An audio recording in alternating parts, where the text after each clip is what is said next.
strength is legitimately based on the room that you're in. If you were going to grab the top athletes in the world right now and train them for powerlifting, all of the numbers that we have right now would probably no longer exist.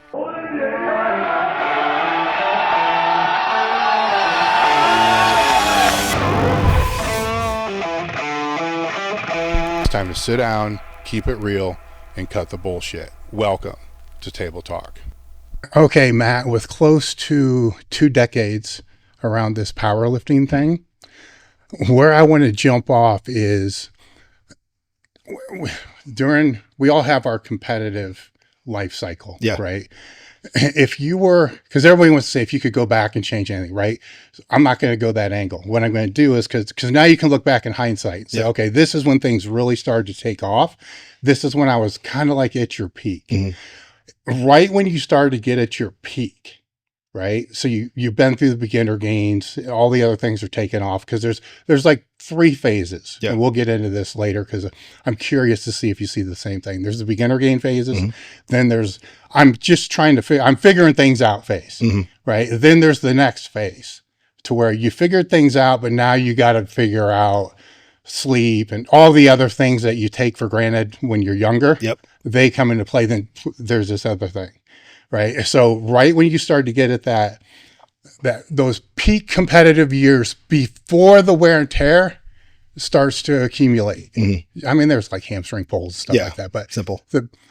What would you have not changed, but what would you have done more of mm-hmm. to be able to lengthen that time frame? Mm-hmm. Because where I'm going is I think when most people get to where I'm talking about, and I hate to say this, but I believe everybody knows this is true. There's like a genetic strength limit that you're at. 100%. Right? So the best thing that you're going to be able to do is to be able to have more chances to display that. Mm-hmm. Right? Because if you're only competing twice a year, and if we go through all your meets, how many of them were really good? Mm-hmm. Like 5. Yeah. Right. Exactly. Yeah. Right. So what would you have done more of to be able to add more years mm-hmm. to those peak years? Because that could have been 10 or 15% more on the total. Yeah. So looking back, the thing that I would have done way earlier is I would have went up a weight class. That probably would have gotten me a higher ceiling, and it probably would have gotten me more years healthy. I got fixated on a couple of goals, like records and things I was chasing, that kind of lit the fire in me, and that kept me at the 198 weight class. I'm 6 foot tall. That's tall for that weight class, right? So that's number one, the thing that I think would have been probably more beneficial. And I would have, told the younger version of myself, like, hey, like, it's okay to fill out, like you will be stronger in these weight classes mm-hmm. that are above. And then I probably less is more.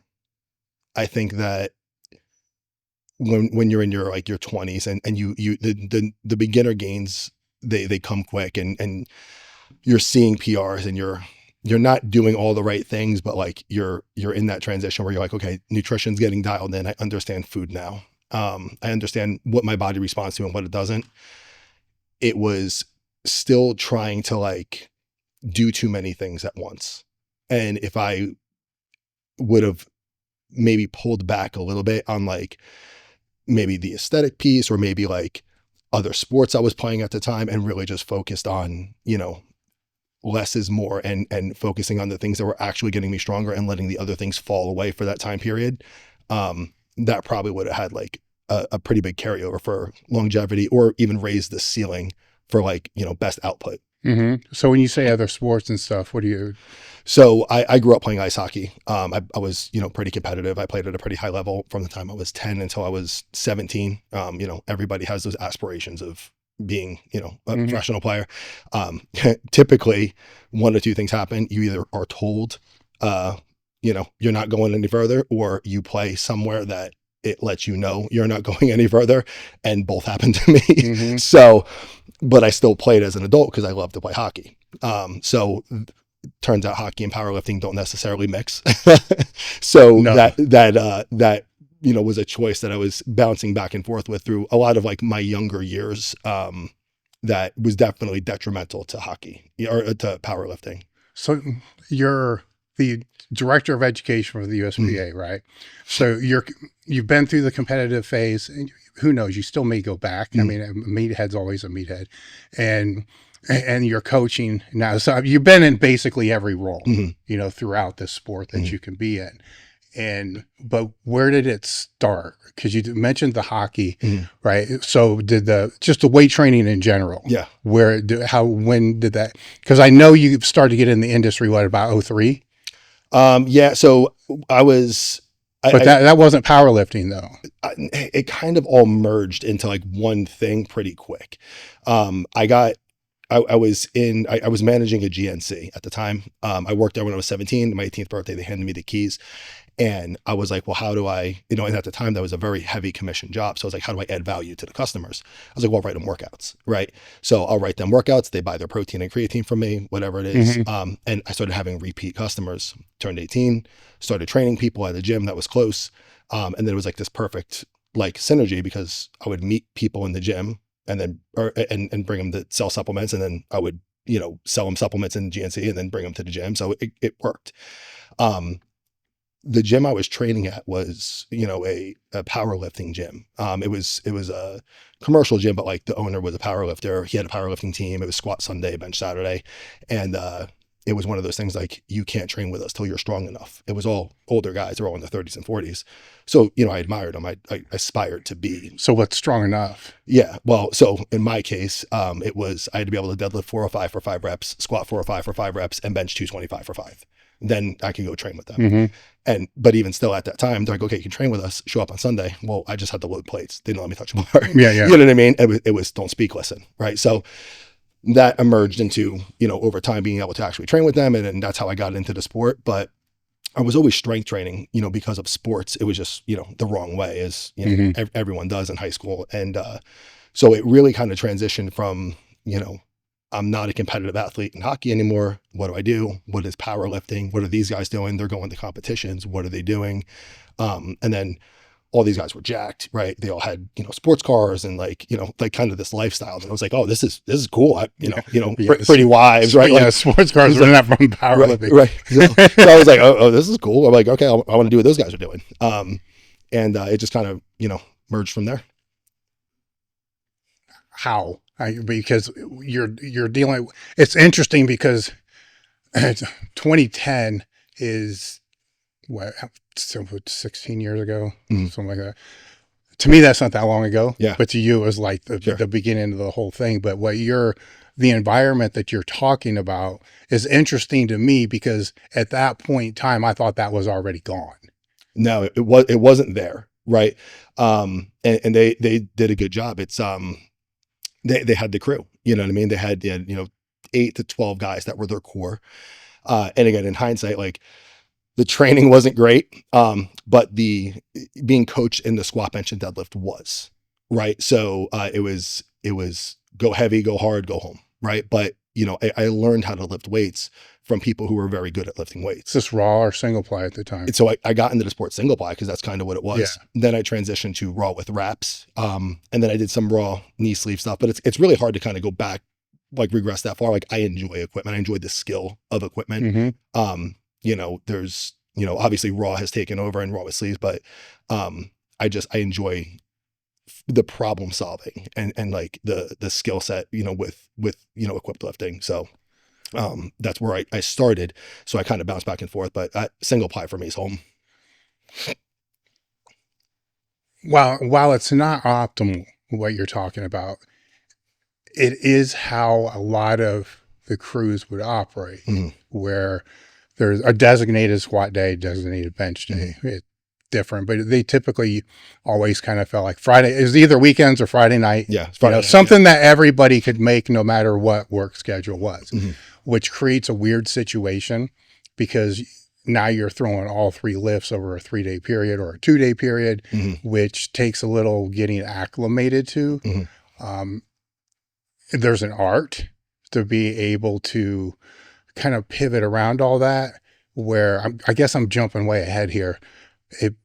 But there's also the community aspect and the environment and the technical cues that are associated with that, seeing people lifting bigger weights, so I don't know if it's you're inspired, but you feel like a puss or how it all kind of plays in there, but you never feel like you're strong enough in the real world. Yeah. Not like looking at a video saying they're doing way more than me. Sure. You're actually around people that you're like, this doesn't make sense. Yeah. Like, I know I'm bigger than this dude and he's using like 3 plates more per side. Like, what the fuck? Yeah. Right.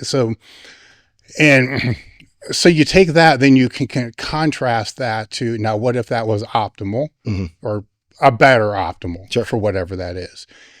And we could kind of go down both roads and say, well, if they would have split it up better, the results would have been better. Maybe, right? But that's making a lot of big assumptions. Can everybody be there, on those other days with work schedules and all the other kind of stuff? So all training ends up being non-optimal. Correct. Compared to what the optimal is, which becomes weird, right? Because you're educating people now on what is, you see where I'm going here? Yeah. Like, what is the best? But meanwhile, while you're trying to put out, here's what this best kind of would look like. In the back of your head, it's like, yeah, but nobody can do it. Yeah. And like, again, you lived it, right? Like, growing up, you were the voice, right? It was T Nation. It was, there wasn't a ton of information when we started. So, I've learned a lot from, the content you and your team has put out over the years. And I guess the older that I get and like the more banged up and hurt that I've gotten, and the more that I watch people, I think people spend so much time trying to figure out what optimal is. And I'm like, optimal is what works. Right. And to your point, when you watch guys, so again, I was privileged to grow up with really strong guys. I grew up with guys that were repping 500 on the bench for reps raw. I had, some of the guys in the gym were, middleweights squatting 800 and multiply, 900 and multiply. I watched one of the guys that we used to train with. He was 275. He was a 500-pound raw bencher, 700-pound raw deadlifter, and he could do 45 wide grip pull-ups, and then go outside and smoke a cigarette, right? Like, and so it changes relatively what is strong, right? So it's almost like, well, if he can deadlift 700, 600 can't be that heavy, right? And I think that's a huge thing that's lost, is like, when you're around strong people, your perception of what strength is changes so much. So then back to the point of like, what is optimal? Optimal is what gets you there, and yes, could you, look at volume and what you're recovering from, and, wasted junk volume, right? I used the term junk volume. But it's like, at that stage of my life, when I was in my early 20s, late teens, early 20s, that was what was optimal, because it kept me focused. It kept me driven. It kept me locked into doing and trying to keep up and trying to, earn my spot there. So I don't know. I just feel like every part of the journey that gets you there is optimal for that time frame. You know what I mean? So I don't even know if I could look back and change it. I don't know that I would. One of the big things is, they were leg press nuts. You know what I mean? They would leg press. I mean, our squat day, just in 30 seconds, Sunday squats was leg press to failure, squat, heavy, single, double, triple, back downs, max deadlift, back downs, leg press again, wide grip pull-ups, hanging. The leg press to failure was before everything else. And again, the reason behind that was the spine is the limiting factor, right? So leg press will take out the legs, and then, not saying it's right, but it's saying what we did. Yeah. But we leg press to failure twice in the same workout, right? So it's leg press, failure, squat, deadlift with back downs, leg press again, wide grip pull-ups, 40 or 50 of them, hanging leg raises, 100, and you went home. Took 4 hours. You know what I mean? Like, but everyone was strong. You know what I mean? So that was not optimal, but the intensity and like the grit and again, the body adapts. Eventually you get used to that routine, and we did that for years. You know what I mean? Now with that crew, how many were,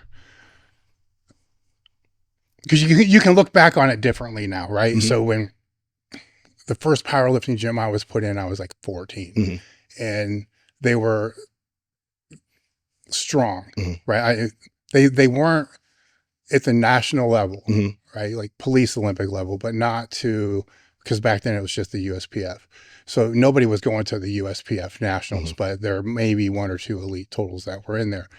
And to your point of everybody in there benched 405. So to me, 405 was common. Yeah. I mean, I benched 500 before I got out of high school. But that's what I saw, it was not like I'm training with the high school football team and they're benching 185. It was just kind of this normal thing. But when I look back on all them, they were just strong. Like they had a basic understanding of periodization. I'll give them that much. But typically that was just taking Powerlifting USA, finding a workout of the month that looked appealing, converting the percentages to whatever your lift was, and sticking it in there. But from the technical standpoint, like trying to dial in technique, there was none of that. No. It was just fucking squat. Correct. I mean, if it was super ugly, I can't remember a single cue. Except pause. Yeah. Like pause the bench. Sure. Like the things that came along with the competing that were in there, but they didn't really get it. The second crew I got involved in had a couple of IPF world champions later. And then that started to come in and it was like, huh? Like I got to worry about my feet. Did they have any of the technical prowess? Yeah. So it was, but it wasn't, right? So I can look back and be like, conceptually, right, the guy who was coaching me at the time, who in the gym, he was light years ahead of where everybody else was.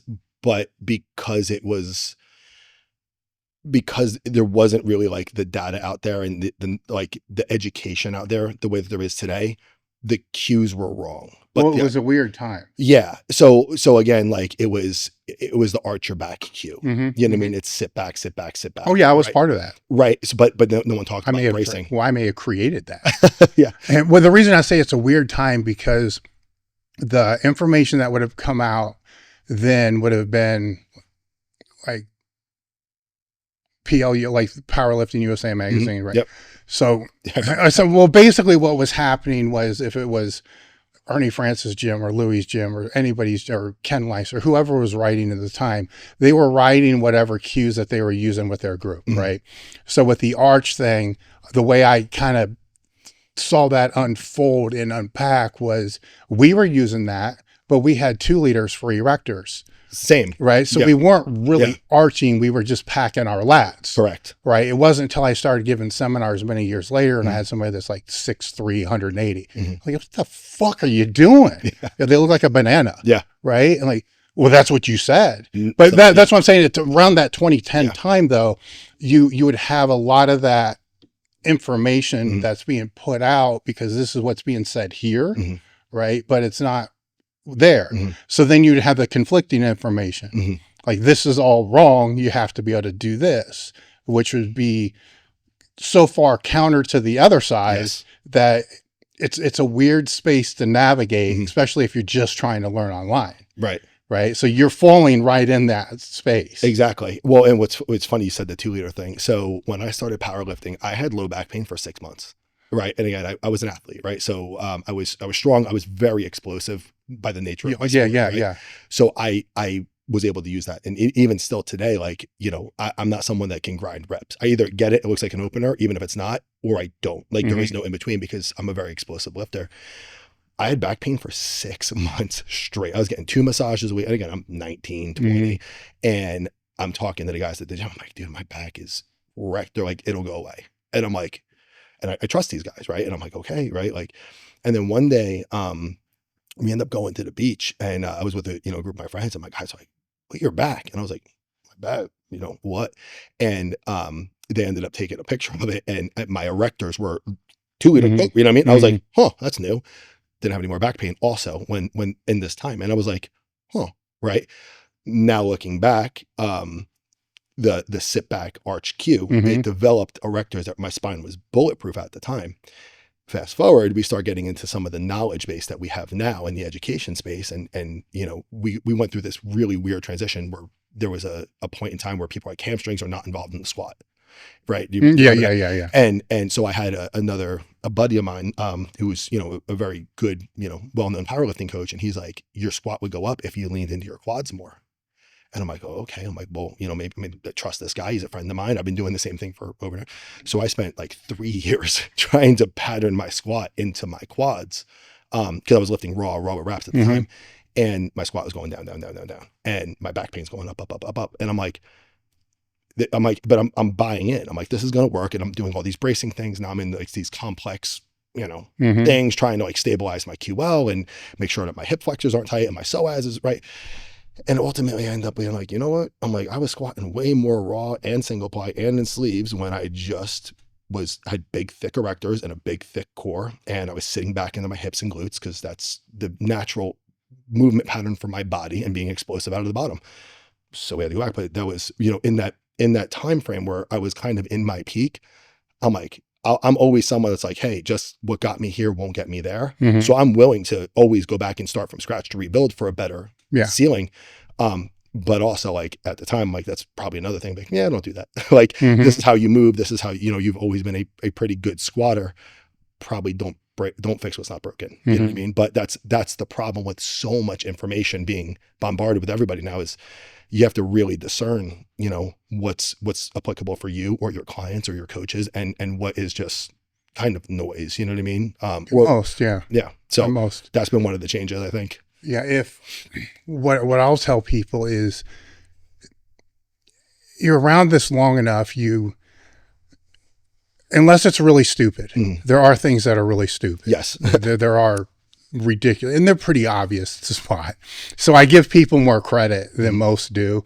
Most people can spot the really stupid shit that's out there. But if they look just a little bit deeper than the base of what they see, they'll see that everybody's doing the same stuff. Right? Just at different frequencies or, different waves on how they're doing things. But at the end of the day, it's all the same, no matter if it's tested, untested, 4 days a week, 2 days a week. Even the 4 days a week, if you really distill it down, it's about the same number of work sets the guys that are doing it 1 day a week. It's all kind of the same, but we're one generation away, I think, of the upcoming athletes looking that one layer deeper. And I say that because from the time I got in, we're already 3 layers deeper than we were before. So why would we not, as we go forward, because the education now, there's less, I could be wrong, correct me because you're in it. There's really less, I call it peacocking. There's less peacocking with the real education than there's ever been before. And by peacocking, I mean the people that are just trying to stand out for certain things. Yeah. It's lower than it's been in, probably a decade. Yeah. Well, and again, like, having the opportunity with the USPA to really charge that forward. There's so much information and there's so many smart people, Dave. Like they're like, everyone's so smart. And the thing that, I think we're going to get into a phase of is, because again, I see it sometimes with like the younger coaches, because like I'll coach athletes, they'll coach up and then they want to be coaches and they kind of do their thing. And there's a difference between being able to, again, not like to regurgitate knowledge, or have an understanding of how to apply the knowledge. Right. And what's the difference between knowledge and wisdom, right? It's time, right? It's so there's definitely some of that going on. But I think that the opportunity that we have with, creating this university for the USPA, is it's not teaching coaches what to think. It's teaching them how to think, right?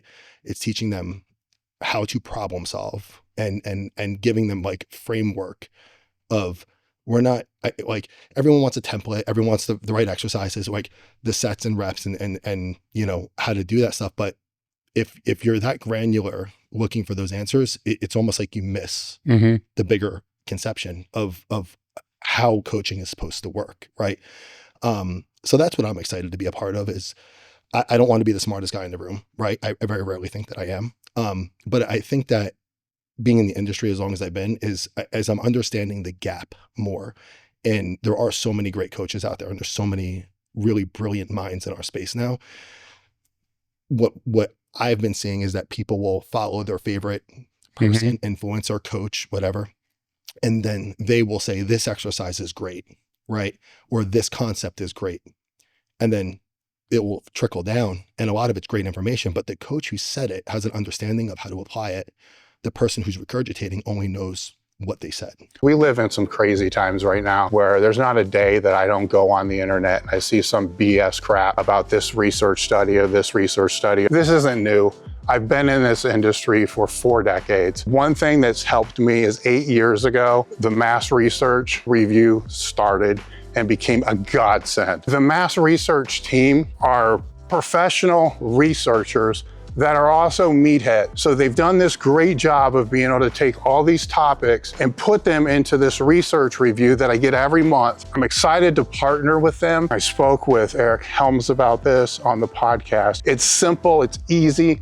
They're offering a 20% discount to all podcast listeners. The code is elitefts20. When you join, you get the research review, which is going to be sent to you every single month that has 7 to 9 articles in there. The archive, which is 1,500 articles, thousands of videos. Just head over to massresearchreview.com and use the code elitefts20. The link will be in the description. Would you say that, because the last example that I saw, and it's, I should probably be a little more transparent. I don't like go looking for this shit, so that's why the last example I saw of, say, a trending movement, right, was a few years ago. It was like the 1-arm cable fucking row.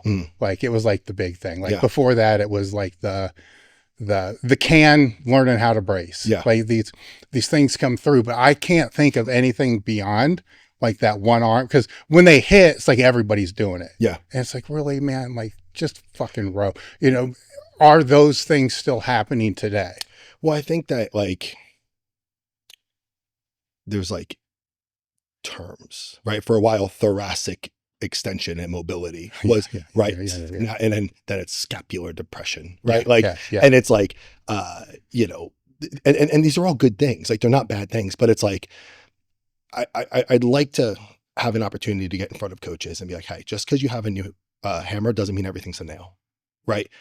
I'll use like the arrows in a quiver. I'm like, every single piece of knowledge is just one more arrow you put in your quiver, because I hate to tell you, I don't care how good of a coach you are. You don't know the answers until you know, right? And how do you know? It's time, it's assessment, it's reassessment, it's communication. And all we're doing as coaches is we have concepts, right? And we have things that we think work, that have worked in the past, and we're just shooting arrows at a target until one hits, and one hits, right? Cool. Then you build on that, right? But the thing that, and I think we got away from this in the industry for a while, was bad. It was, your coach is a bad coach. I'll put 50 pounds on your bench press, right? And I'm like, how do you know? And so, like, when I tell people that if I do consultations, which isn't as much as I used to anymore, because I'm not taking on as many clients as I used to, but I'm like, as you're shopping, I'll be the first one to tell you I don't know. You're like, well, I have this problem. Don't know if I can fix it. I know I have a lot of arrows, right? And if I don't have the right arrows, I know I have a network of really smart people, much smarter than me, that I can pull from if I need to, because I'm right. How could I know what I don't know? So when I leave, if I do a consultation, I'm like, shop, go ask 10 other coaches, go sit with, do consults, do all the things. Be cautious of people who could be like, I can blank without ever seeing you move, right? Without knowing your history, without doing a detailed assessment of you. Be cautious of those people that will overpromise because they typically underdeliver. I'm just being real with you. Like, don't know if I can help you. I know that I've helped a lot of people. I know that I have a pretty good base, and I know that I have a really big network, and that sets me up for success. Well, the language, and it's this, the way I've explained this in the past is there's like a coaching bell curve, right? So when and it's like the power, what is, it's like you get into it and you don't know shit. Like, you show up to the gym, you're training with these guys, you don't know, man. You're just going to do the leg presses with them, whatever. Yeah. You don't know shit, right? And then as you start learning more, you start going up that curve, right? And as you go up that curve, you're learning these words, the bigger words, thoracic extension, whatever, anterior, posterior, pelvic tilt, all the, right? And you can see where coaches fall, right? Based upon how they post and what they speak, right? And then they get to the top, right? And then usually most never even make it there. They just quit and all the other kind of stuff. But once they get to the top, they what they realize is, this doesn't work, man. Like, I'm trying to help these people, but they don't know what I'm talking about, Right. So then they start changing their terminology to kind of like dumb it down. So they start coming down the other side. Yeah. And then like 5 years later, they're like back at like, I don't know a fucking thing. Yeah. It's just, I don't know. Yeah, I think like, let's just where you live. Just figure it out. Yeah. But what's changed what I've seen change in the last several years is the terminology is being hacked. Like that terminology used to go up because people were actually learning these things. They start learning physical therapy terms, and now it's poached. Well, yeah, they'll see somebody else say it. Yeah. So then they'll just repeat what that other person said. Sounds great. And not know it. So they kind of hack, that terminology. But my words of advice is you just avoid all those people anyhow. Right? Because you can either you should always learn from people. This is what I think. You should always learn from people that are the same level that you're at. Yeah. Right. Because they're trying to figure the same shit out. Right. So that should be one group that you're trying to learn from. And then you want to learn from the people that know more than what you do. Right. Right. Because that's in there. So this one's competitive. Right. I want to be able to beat you. Right. But I also want to be a better coach than you. Right. So what are you doing? Right. What have you figured out? And once you abandon that, then it's not that, but once you graduate out of that, you kind of move up, right? And then you stop learning from the people that are first starting out. You forget how to communicate with them, right? Yes. Right. And then even worse, if you're competing in the sport and you become better over time, you become disassociated with what the sport's really about, where you can see this with a lot of veteran top lifters that have been around for a long time, and they only compete in the most prestigious meets because they should. Yeah. Right. That's once or twice a year. And with that becomes the Wizard of Oz. You start to see behind the curtain. Yeah. Right. You see the things in the sport that you really should ignore, but you can't ignore the political shit, all this other kind of stuff. And then you can start to get disillusioned. Right. Because that's all you see.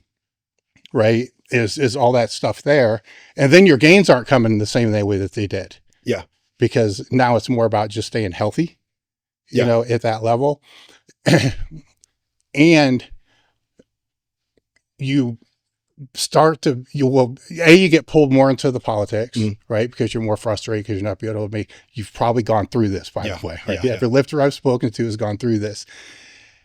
And sometimes all it takes is for them to go to a local meet and watch somebody pull 3 reds for the first time.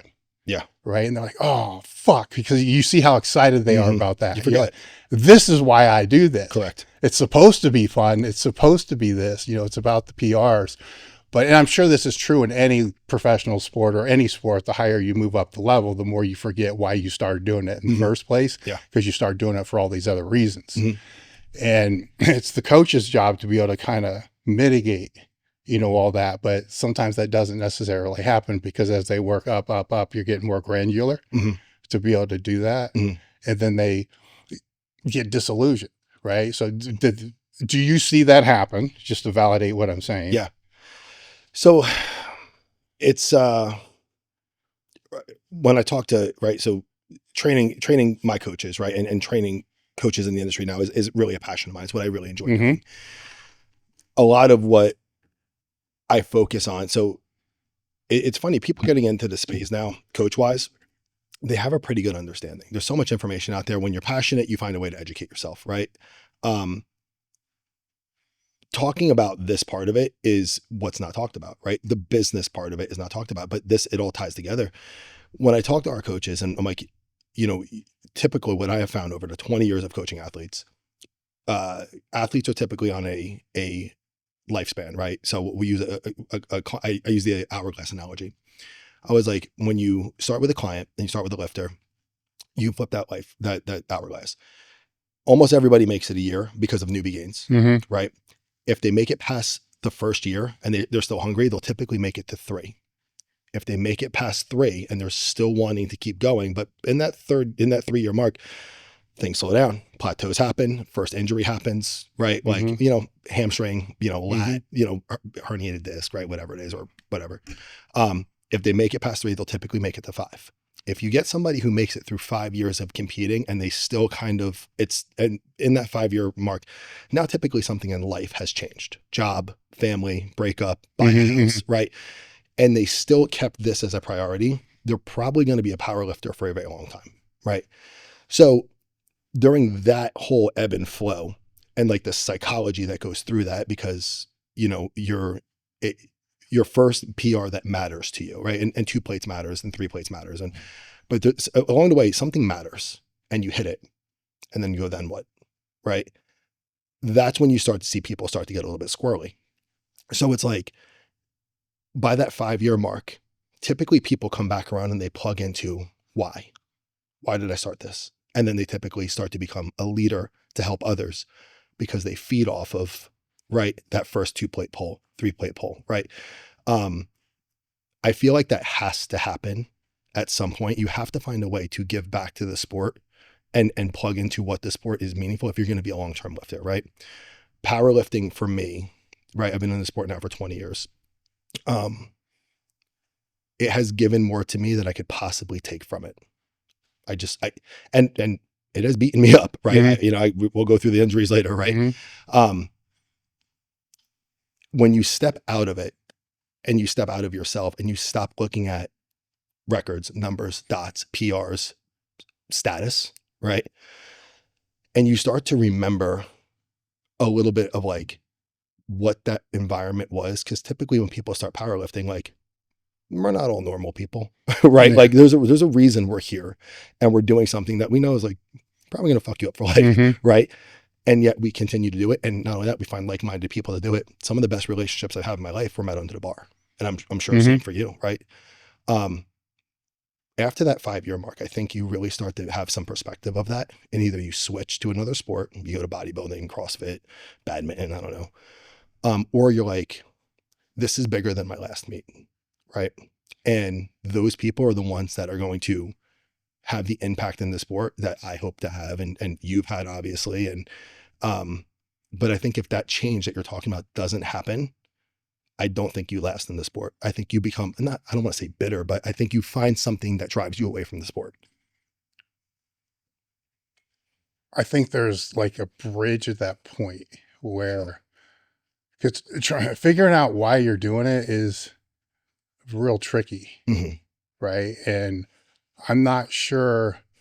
I'd be curious as to how you help those people navigate that, because what I see equally or more to that is maybe they're looking for why they do it, but the answer typically is this is just who I am now. Yeah. Right. It's just like a consistent, like, this is my identity. This is just what the fuck I do. Right. So it's, and some get better, some won't, but they've been doing it for 5 years. It's like that it will come. Right. Yeah. Like it will come. I don't know if they're doing this introspection of, I need to stay in this because this has helped me develop, all these different attributes that are carrying over into my life and all this. I don't know if they're getting to that level, and are they, I guess. Well, I mean, you talk about what makes a good coach and a bad coach. So we're speaking about coaches here. Okay. But it all ties, right? Yeah. Because most lifters coach at some level, even if it's not professionally, even if it's just helping a friend, right? Again, most of the lifters I know, or that I coach, help people, right? And buddies, mom, dad, right? They know enough to help someone who knows nothing, right? Which is a really powerful thing. So it's that mindset of like, how does this add value to that, right? What lessons have you learned under the bar that correlate over into other parts of your life, right? And you hear, The Rock and Kobe and a lot of these guys, like they will always ground in the weight room because of that thing, and you will do it and I will do it, and most lifters will. You said you're a meathead, you're always a meathead. There's people either identify with that or they don't. Right. And the people who don't, can't get to that level of like, there's lessons to be learned here. And there's things that you develop in this room with these people that absolutely carry over in other parts of life. The people that don't find that, I would imagine don't have the lifespan as someone who does. Well, because maybe I see this differently because I came in earlier before this whole coaching thing became a coaching thing. And, because most are coaching, and this becomes another question in itself, but because most are coaching, then, and which helps them, by the way, because the more you coach something, the more you kind of learn it. Absolutely. You know, so it's kind of part of the learning process. They're kind of associated with the sport in different levels, right? So they're coaching and they're competing, right? If all they're doing is just competing, like, then the coaching isn't part of that, then that becomes part of this identity where a lot of the lifters that I grew up with, when they can no longer do it anymore, they're kind of fucked, right? Because 20 years of their identity has been based around this. And then that's a good point. When they can no longer do it, it's like they go through the cycles of grief. Yeah. You know, all death or whatever it is. It's like, fuck, I can't, for myself personally, I couldn't even be around meets or lifters, but I was fucked because it was kind of like part of my business. Yeah. You know, so I kind of like, I had to be around. Very much is. Yeah. So it's like, you know, how did you navigate this? Well, how did you navigate it? Not well. You know, I avoided going to meets. That was the biggest thing, was just, and the meets are boring as fuck to begin with. So that wasn't like a big deal. Yeah. But what pulled me back in was, it was probably a few years, but that's how I did it. I just avoided that, put more time and effort into the actual business, which wasn't really being done, you know, before all that, and just, you know, focus there, but which was easy to do because it's only a very tiny percentage, like less than 0.5% of all of my customers since I've ever been in business can I find on openpowerlifting.com. So it's not as big as people think. Sure. Not even remotely close to what people think. Very niche. Very, very, very. I wish I had more. Yeah. You know, but it's just not there. So, and I had coaches, strength coaches. So I was part of a bigger network of personal trainers and all these other avenues in the strength world to be able to kind of move it away from, you know. Now, internally, I'm still the fucking meathead, which is another fucking problem. But the ones I know that go through that identity crisis, you know, type mode, it's the same thing any other athlete would go through. And if they're not coaching, they're just gone. Yeah. Right. And with the powerlifter side, because I can speak from that, they don't even enter the fitness world. I mean, it's like they're drinking beer and watching fucking daytime soap operas and shit. Like they're just fucking done. Yeah. Right. Just gone. Which is not healthy, right? Because they already have a lot of unhealthy habits that they developed, and they just continue eating like shit and all the other kind of stuff. Do you find that they almost like get like bitter towards it a little bit? Yeah. Yeah. Yeah. Well, every generation's going to, is if they're not connected to it. This is a big one now, man, because I'm almost 60, right? So the people that I know that are in the sport, that were from the sport, have no idea what the fuck is going on with the sport. They do, and they hate it, every single bit about it, right? Because every generation, they want it to be like it was when they were there. Always. But the fucked up thing was, it wasn't even what they think it was when it was there. Yeah. Right? Yeah. Which is let's say if it's a multiply, I'll use that as an example. When, early 2000s, I was trying to figure out how many total lifters there were, right? Because there was no open powerlifting. You had Powerlifting USA, right? Top 100. Yeah. Like, well, what the fuck? Like, how many are under the 100? Yeah. Like 105? Yeah, exactly. 1,000? Like, what the hell is it? It's sad when you dig into it. Yeah, no. Well, I'm trying to figure out, just from a business standpoint, like, what is this demographic? How big is it?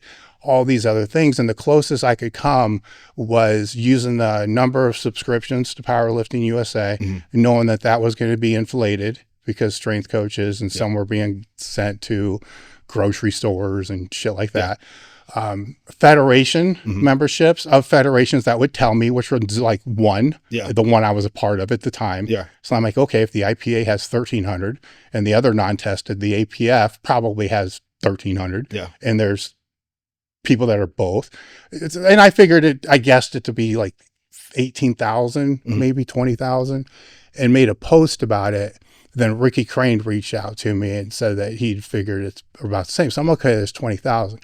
And so if we use that as a base, and then out of the multiply untested side, 3,000 total out of 20,000, the majority were single ply, drug tested lifters, right?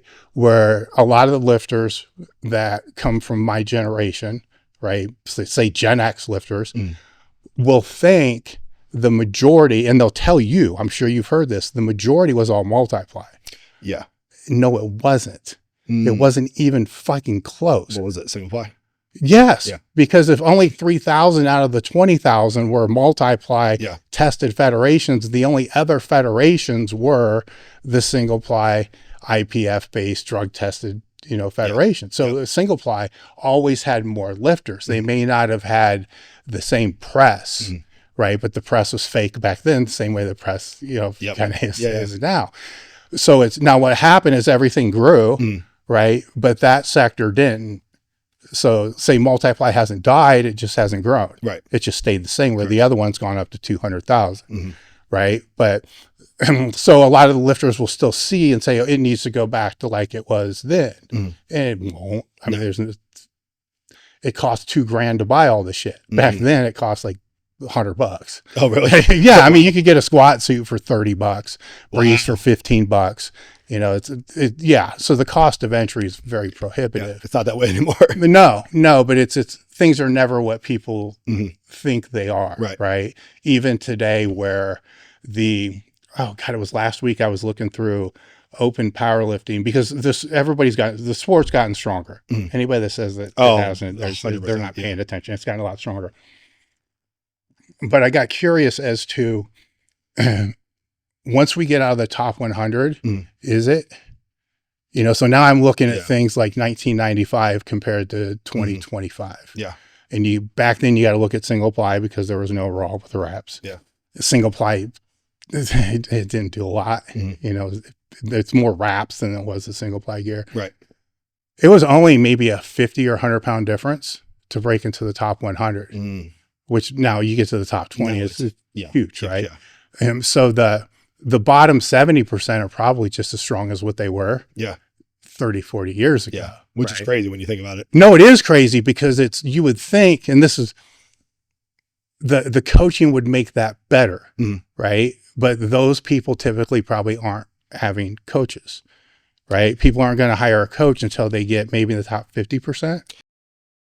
I just want to take a moment to let you know about our crew. What our crew is, it allows the show to stay independent, and it's the reason why the podcast is still here now. The podcast is free to listen to, but it's not free to produce. It keeps going because of the sales through elitefts, our show sponsors, but more importantly, our crew members. The reason I love this is for many reasons, is it keeps the show independent. So I can pick who I want to speak to.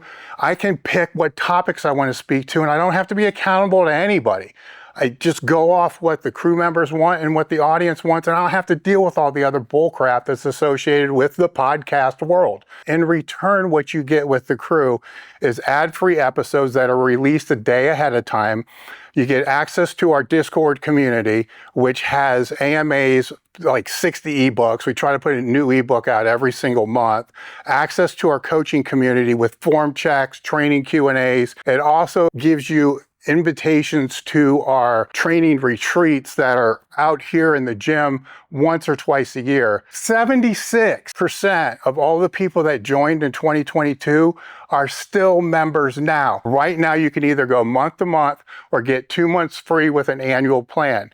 Just look for the link in the description, look at the QR code, or search elitefts.com crew and join today. It means a lot. Maybe, right? Like, I think what the thing that there's no way to measure is, when I started, raw, right? The raw numbers at 198, if you squatted 6 raw in the sixes, right? And you pulled in the sixes and you benched 400 or close to it, you weren't getting beat, right? You like 1600 at 198, right? Or north of 1600, you weren't getting touched, right? Like, but when I came into the sport, I was kind of the first of, and maybe you'll be able to speak on this better than I can, of like athletes transitioning in the powerlifting. So I think, maybe in that top 100 now, we're just getting really high level athletes that back, in 20, 30 years ago, they were some of the guys who are powerlifting right now. I'm like, why are you not playing in the NFL? Right. Like, I'm like, you are a genetic freak. Like why no one got a hold of you in high school and said, hey, throw this ball. Right. Like, and we're just getting that level of talent, genetically. So that's the spike in some of the numbers, I think. I think it's a big part of it, because it's the first article I wrote for Powerlifting USA was called "What is Strength?" And it might have been around 98. I don't know when it was. And the reason I wrote the article is I was speaking at a strength and conditioning conference. I think it was the University of Kentucky. And everybody's like just chilling in the weight room before the presentations are going, and they have their record board, up on the wall, like linemen and so forth. And here's the squats, here's the benches, cleans and stuff like that. And I'm looking at the linemen, and it's like 470 or something like that. And I'm like, I'm not saying anything out loud about it. It's fucking terrible, man. These guys are like 270 pounds. That's fucking squat sucks, man. Yeah. And then behind me are all these coaches that are like, oh my God, look at that. Yeah. Their linemen are squatting 470. So my whole drive home was like, the fuck? Yeah, I have no idea. Like, I have no idea what strong is. So my wife's driving and I'm typing this shit out on my laptop to be able to say, like, as we talked earlier, when you go into a gym where everybody's strong, your perception of strength changes, because of all that. And so a part of this article, I said that the majority of the sport are athletes that were never good enough to play past high school, or athletes that may have played at a higher level and then have had to retire because they were too beat up. That's not the case anymore. No. Right. So the net is way bigger. Yeah. We have a way bigger net. You pull all them, and there's no doubt CrossFit had a big influx, 100%. Pulling people in there too, which is just a bigger net. Yeah. So now you're getting those people that have the genetics, either mentally, physical, whatever leverages, whatever it's going to be, that are, I don't even want to say they're outliers, right? If there's an opposite word for an outlier, that was the majority of the sport for a long period of time, right? So now you're getting the athletes, right? I don't want to say they were non-athletes, but you had non-athletes before, right? And then you have these athletes that come in, and then over a period of 20 years, they're like, wow, this is interesting, because now it makes sense that you would compete at 198. 30 years ago, you're sitting with me at 198. I'm like, dude, what the fuck? You should be like 275, like minimum. Yeah. Like fucking go to 300 Yeah. and then go. That was the golden rule. Yeah. When I first met Louis, was keep gaining weight as long as you're getting stronger. Then when you can't get strong anymore, go down a weight class. So everybody's fat, bloated pigs. Yeah. Now that's not the case. Right. It's crazy. Well, and it's funny too, because like it kind of goes both ways too. Early in my career, I was very fortunate. I've trained quite a few high level baseball players, and I got the opportunity to come to Tampa when I was still living in Port St. Lucie to train with the guy who did the strength and conditioning for the Yankees. So he was down here. So I walk in, and literally he was wearing a cube shirt from Brandon Lilly, right? And I was like, oh, like, at the time, Brandon Lilly was, one of the top guys, and he just came out with the book and like all this stuff. I was like, oh, cool. I got, he's like, oh yeah, all my athletes powerlift and they all run the cube. I was like, really? And I was like, why? He's like, because it makes you bigger, stronger, faster. And I was like, okay, cool. So he was talking, and he's like, I got, 4 guys, from the Yankees at the time, and, well-known players. He's like, every one of them with no belt, no sleeves, nothing. He's like, they can all squat 500 for reps. They can all pull 500 for reps. They can all bench 315 close grip for reps. And I was like, really? Those are baseball players.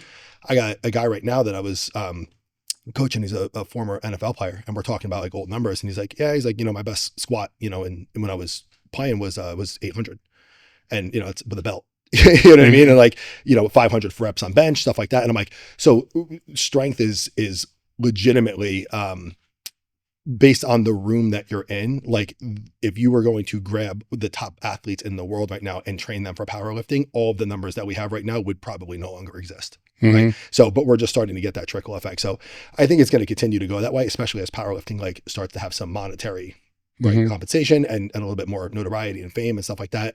You're going to start getting those guys that are the top 10% of athletes in the world start to pick up a barbell instead of a ball. Right. So because you, with the coaching, and because you help develop and you help work with coaches,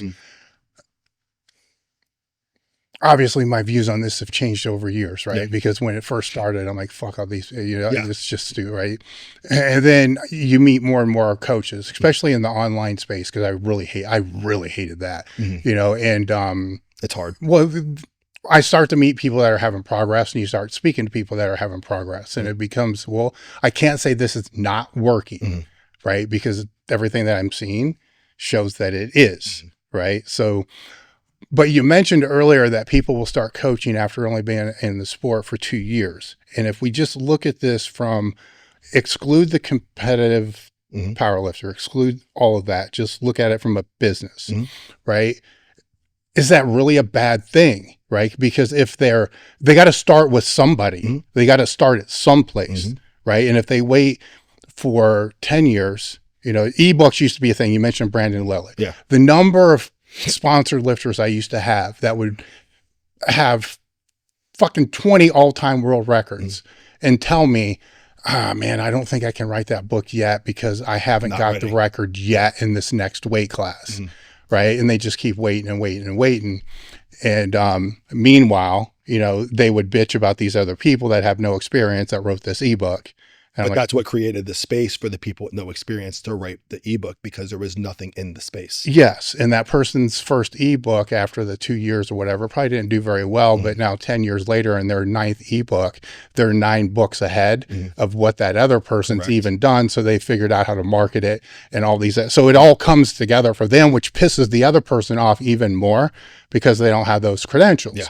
But there's still this backlash of why in the hell is this guy coaching? Right. He doesn't even compete, or he only competed for a couple of years. So how do you see that? So it's a weird space, right? So one of the spaces that there really isn't any, to my knowledge, any really like formal structure. Like there's a ton of universities online and education sites to learn about the body and physiology and biology and biomechanics and all that stuff. There's really not anything out there to teach people how to build a fitness business, right? So that's part of what we're doing here. And people will always have, right? Like your credentials can come in a bunch of different ways, right? It's from classroom, it's from self-taught, it's from, years in the gym under the bar, right? Obviously there's higher education where you go to college and get doctorates and, bachelor's degrees in exercise science, kinesiology, all this stuff. But none of it really prepares how you're going to apply it. And I think that's where some of this disconnect is a lot of the people, especially like, I always tease, I'm like, when I started powerlifting, there wasn't YouTube, right? Like, let alone Instagram, right? Like, so there wasn't any of these things. So the guys in the gym were the only way that you got any education. I think that this isn't going away. You know what I mean? Like we're in a space now where like having a coach is pretty much culturally what you do. Right. And so this is what the game is now. It's like, so, okay, cool. How do you build a better mousetrap now? Right. How do you teach people? How do you save people time who are great coaches? Cause again, even in your experience, way more than mine, how many people do you know that were or could have been really phenomenal coaches, really could have added value to the industry, couldn't figure out a way to make it and went and got regular jobs and had amazing knowledge base and experience and wisdom to pass on. And they just do it in a chair in the back of the gym now as like kind of like a crusty old guy. You know what I mean? Like, I'm like, there's so much, I was so lucky to have so many of those guys around me growing up. And I'm like, you never made a business out of this, and you should have, because you were so the right person for this. You know what I mean? You had so much knowledge that you could have helped all of us. So going, and 2 years ago, I sat in on the certification that the USPA currently had, and it was a 2-day course, and it was like, it was a 1-day course, excuse me. And it was probably the most comprehensive powerlifting instructional course I could have ever thought to put together. I was like, this is really good stuff. I'm like, it was biomechanics. It was how to troubleshoot. It was, how to program a little bit, how to exercise selection. Like, it just went through a lot of stuff. And I was like, man, I'm like, we could really develop this into something that's really helpful. If I would have taken that course my first year as a coach, it would have saved me 5 years, maybe more of trial and error and a lot of error. You know what I mean? So I was like, well, if this is going to be a thing and this is going to be part of our industry now, let's set something up to make people successful. So it's not, there is credential to it at some level. And again, I'm not the smartest guy in our team, right? Like I don't want to be. I want to create a system that people can go through and be like, hey, I love this space. I love this sport. I love this industry. And I want to learn how to do this and make it my career, right? That's kind of the bridge that we have to gap now. And that's where I think like what you're talking about, where people are like, who are you? Why are you doing this? Right? Like it's because it's so all over the place. You know what I mean? Because people don't really know. Like, you just throw stuff out on Instagram, you throw stuff out on ebooks, you throw stuff on and there's really no, and people are just trial or erroring it all the way through a big Instagram following or a big YouTube following or whatever it is. And I'm like, let's create something for people. If this is going to be a profession, let's try to do something that's going to be helpful to bridge the first, call it 8-10 years of my career of being a personal trainer, and trying to acquire knowledge through trial and error. Let's just create a path of like, this is how you do this. You know what I mean? And hopefully it kind of filters out some of like the fluff and some of like the things that the trial and error, I guess you would say, right? And try to help people be like, not lose more great coaches because they couldn't figure out how to make a business out of it. You know what I mean? Well, there's the way that I've seen it unfold is there's 3 types of coaches. Mm-hmm. There's how it all started. Mm-hmm. You know, the coaches that are coaching simply just because they want to use it to be able to make money, to be able to buy their drugs and to pay for their travel and their meat expenses and equipment and so forth, which is kind of where it all came from. Yeah, right? yeah, 100%. And then, so those still exist. Then you have this group of coaches that are only about the money, right? That's it. Then you have this middle group, right? Which are the ones that they're passionate about it, but they're not enough about the money part, right? So then they give it away. And typically that third group that I'm talking about, I think, is the ones that you're speaking about, trying to educate, right? Because those are the ones that care, you know, that are the best coaches that really want to see their people do better, right? But they also don't want to invest the time into creating it like a business, because it is a business first, 100%, and coaching second. And so then they end up getting destroyed by the ones that just treat it as a business first, right? Meanwhile, the other ones that are just doing it for their drugs and expenses are still going to exist, and they're still going to be there, but they're not the best coaches by any means. You know, try working with any of them before a big meet or a strongman show or whatever it's going to be, and they just fucking disappear. It's a little flaky, right? You know, so it's an odd space to where, with that group that we're talking about, when I say that their business skills aren't very good, what are they lacking the most? Oh my goodness. So there's definitely a space for, right? So the simple answer is systems and processes, right? The third thing would be boundaries, right? And that you could plug that into anything that we do, as coaches or business owners, right? If you don't have a system, right, it's not repeatable. If you don't have a process, it's not scalable. And if you don't have a boundary, you get taken advantage of, right? And that at its core is what we're hoping to help with, because it's, and then again, the education piece is like, you got to know how to help people, right? You have to be able to, you know, identify needs and then program based on needs and anatomy and understand biomechanics and all that stuff. Like it can't just be trigger words, like you said, keywords that you heard. And now I could say everyone needs thoracic extension or static strength and, you know, scapular depression, right? But I think that's what it is. And again, I've always been more the guy who does it on passion because I enjoy to help people. I love this sport. I love being around it. I love watching people get stronger. I love that PR feeling. I love all of it, to the point that, like, even for me, social media was never really a prime concern. I mean, I'm getting there now because I don't have a choice anymore, right? But I am probably the client that I'm looking for in this process, because when you lead with where you grew up and where I grew up and the helping thing, how many great gyms have shut their doors? You know what I mean? How many great gyms couldn't make it? And how many people that love the sport the way that you do, or I do, or countless others, they couldn't figure out a way because the $40 in the jar for the membership, once that runs out, the bill's got to get paid. So that's the thing, is like, it's not about, who can get rich right. It's about how can we make something sustainable and scalable that you guys, that people in the space can make it so it lasts. And it wasn't a memory of this amazing culture or thing that one time in this one chapter of my life, because you can't impact others that way. If it's a finite amount of time, you have a finite amount of people. Right. And when I got into this space, I had an arbitrary number. Like, I want to change 1 million lives. Don't know how you measure that. Right. I'm not counting. Right. And what dictates changing someone's life? I mean, again, you've been around the sport long enough. How many guys have you trained with? Be like, if I didn't have this place, I don't know if I'd be here. Right. And whatever that place is, if I didn't have this meet to look forward to, it got you through, a loss, a divorce, a job transition, personal things. You come here and you're with these people. And it's such a special place, and it saves you. Right. And then you give back to it, and then someone else does that. You can't let those places go. Well, you work in two different main areas. You have one, is it 2 gyms, or is it getting to 2? It's getting to 2. All right. So you got 1.5 gyms, right? So you have, let's just say, a hard business, right?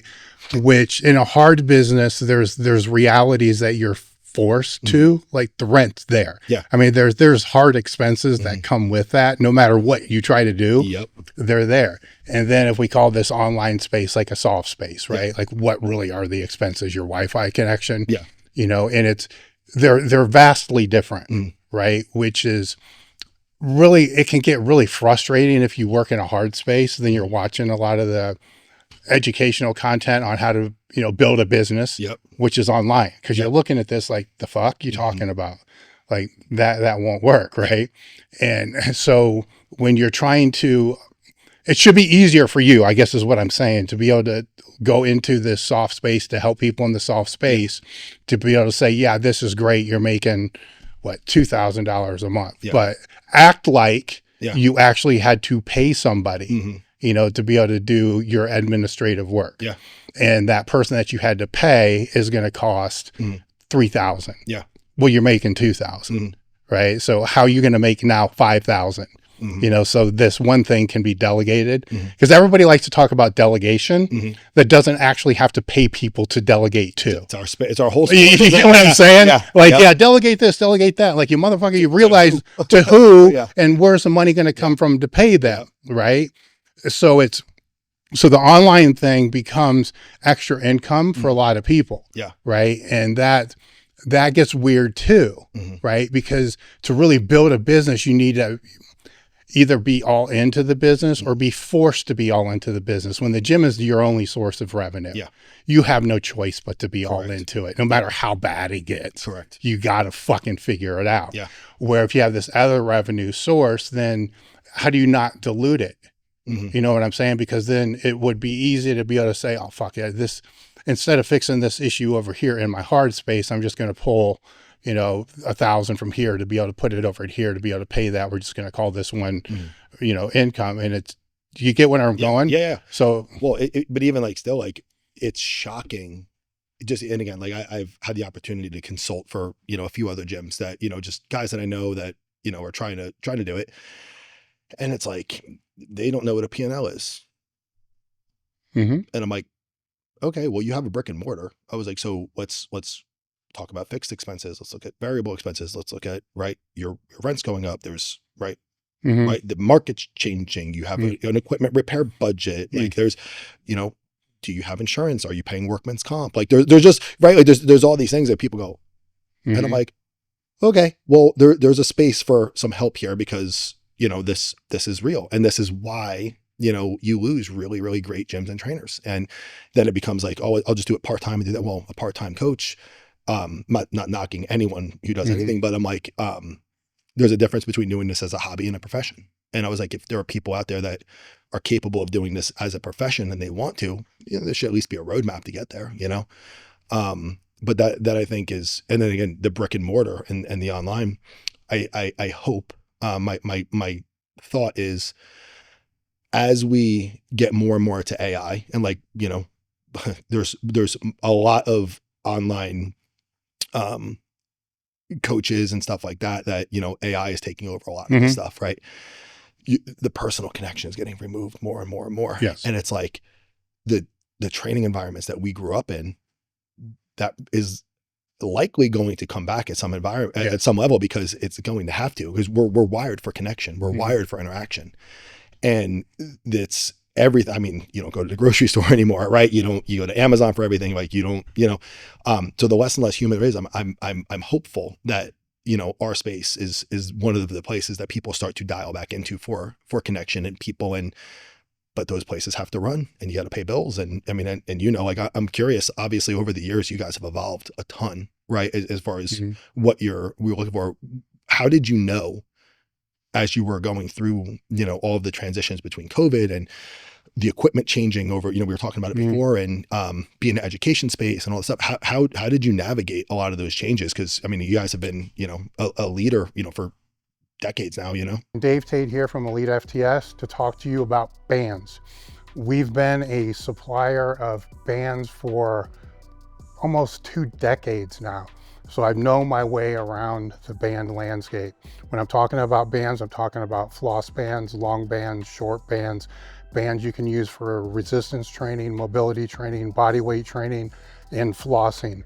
One of our most popular bands, or actually our most popular bands, are the long bands. The long bands are typically used the most with squats, bench presses. Our floss bands are bands that you wrap around the joint to be able to help with mobility, circulation. And the short bands are designed for shorter range movements, bench press, deadlifts, and a lot of times people will use them with resistance machines to help accommodate the strength resistance curve. Head over to elitefts.com and look for bands in the toolbar or blowout menu. Well, there's navigating, and then there's revenue, right? So I could say our revenue's been flat for fucking 15 years, right? But scaling's always the biggest issue, is how to scale. But there's 2 sides. So from the education side, that's required a little bit more, because that's changed. I mean, when I got into this, I was doing seminars and writing articles for magazines. Then the internet came. Yeah. I've been through all that, through social media, all that, now into this AI space, where the content landscape is, I was slow to adopt early on. I was really fast to adopt early on, because I was online, right? When really nobody else was online. Sure. When people were telling me it wouldn't work, which that's so fucking fucked up to think about now. Like, you can't sell products online. Like, the fuck are you talking about?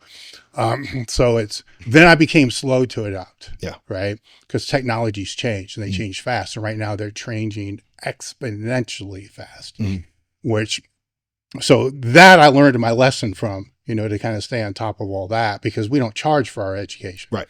Right. So that becomes a dicey cost. It has a big cost, right? And that was exposed during 2020 of how much that cost really was and how little it was actually bringing in, right? Because you need to know how to track that. And this becomes a dicey thing for the online coaching space as well, right? How do you track what's coming in from Instagram? How do you track what's coming in from your digital footprint?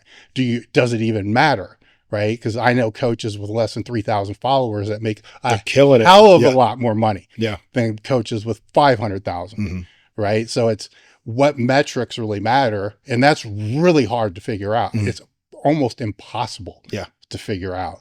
So navigating, that's one thing. Navigating the other side, which is just the product side, is there's 2 ways you can look into scaling a business. You either do it with other people's money, or you do it with yours. Right. Right. I've never wanted to do it with other people's money. Same. Which is going to be a slower path, a much slower path, right? Because one lawsuit, you just got kicked back 3 or 4 years. Yes. One bad year, you get kicked back 3 or 4 years. Then you got to build it all back up again.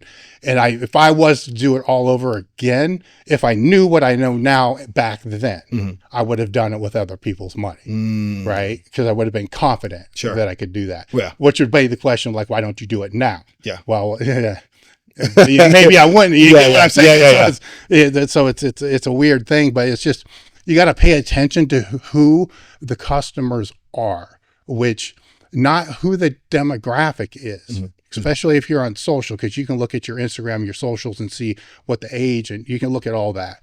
You got to pay attention to who the actual customer is, right?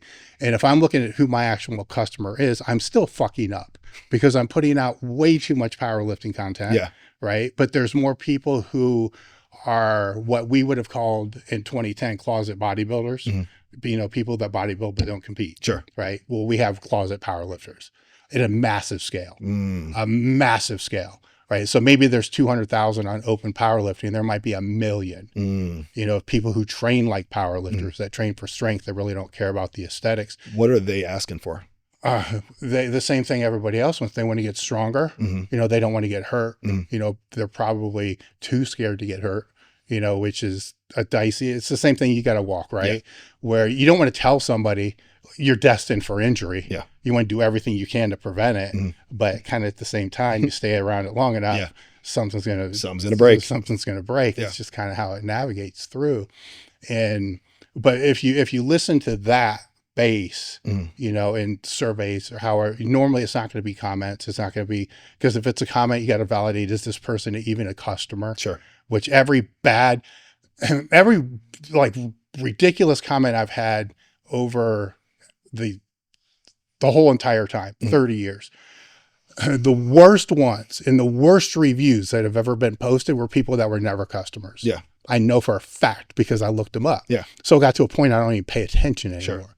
And the same thing is like comments of people that don't really have an account, right? You're like, who's this? Bots or whatever. It could be bots, but you know, sometimes it is actually somebody, right? But it's somebody, and a lot of times it's somebody you know. This is what kind of gets lost in this too. But they don't want to tell you to your face, so they're going to create an alias account, but then they're going to tell you, right? So you got to be able to kind of deal with the criticism, and any criticism that comes through, look at it as, is this a way for me to improve? Like, is there something viable here? And even if it's just somebody vetting just to try to piss me off, like, is there something that we're doing wrong? Because not everybody's going to be happy. You're not going to please everybody. You know that, you know, with that, but it's brick and mortar stuff being applied online, which becomes harder because a lot of the things are harder. Some are easier to track. Some are harder to track, you know, especially if you're dealing with ads and shit like that, because they will fuck with the metrics of the ads. You know, they'll fuck with the click. You get all this stuff. You got to have a large data set, I guess is what I would say. You know, my key strategic indicators at one time were this giant Excel sheet of just fucking tracking everything for a decade. And then once you do that long enough, it's like, I don't need these 10 things because every time this one thing is off, it also means something in this 10 is off. So then you get down to where you're only tracking 20 indicators, and then you change based upon what that is. And it has to have correspondence. It's kind of like basic business. It just becomes dicier when there's different income streams, where if you have online and the gym, those are 2 income streams.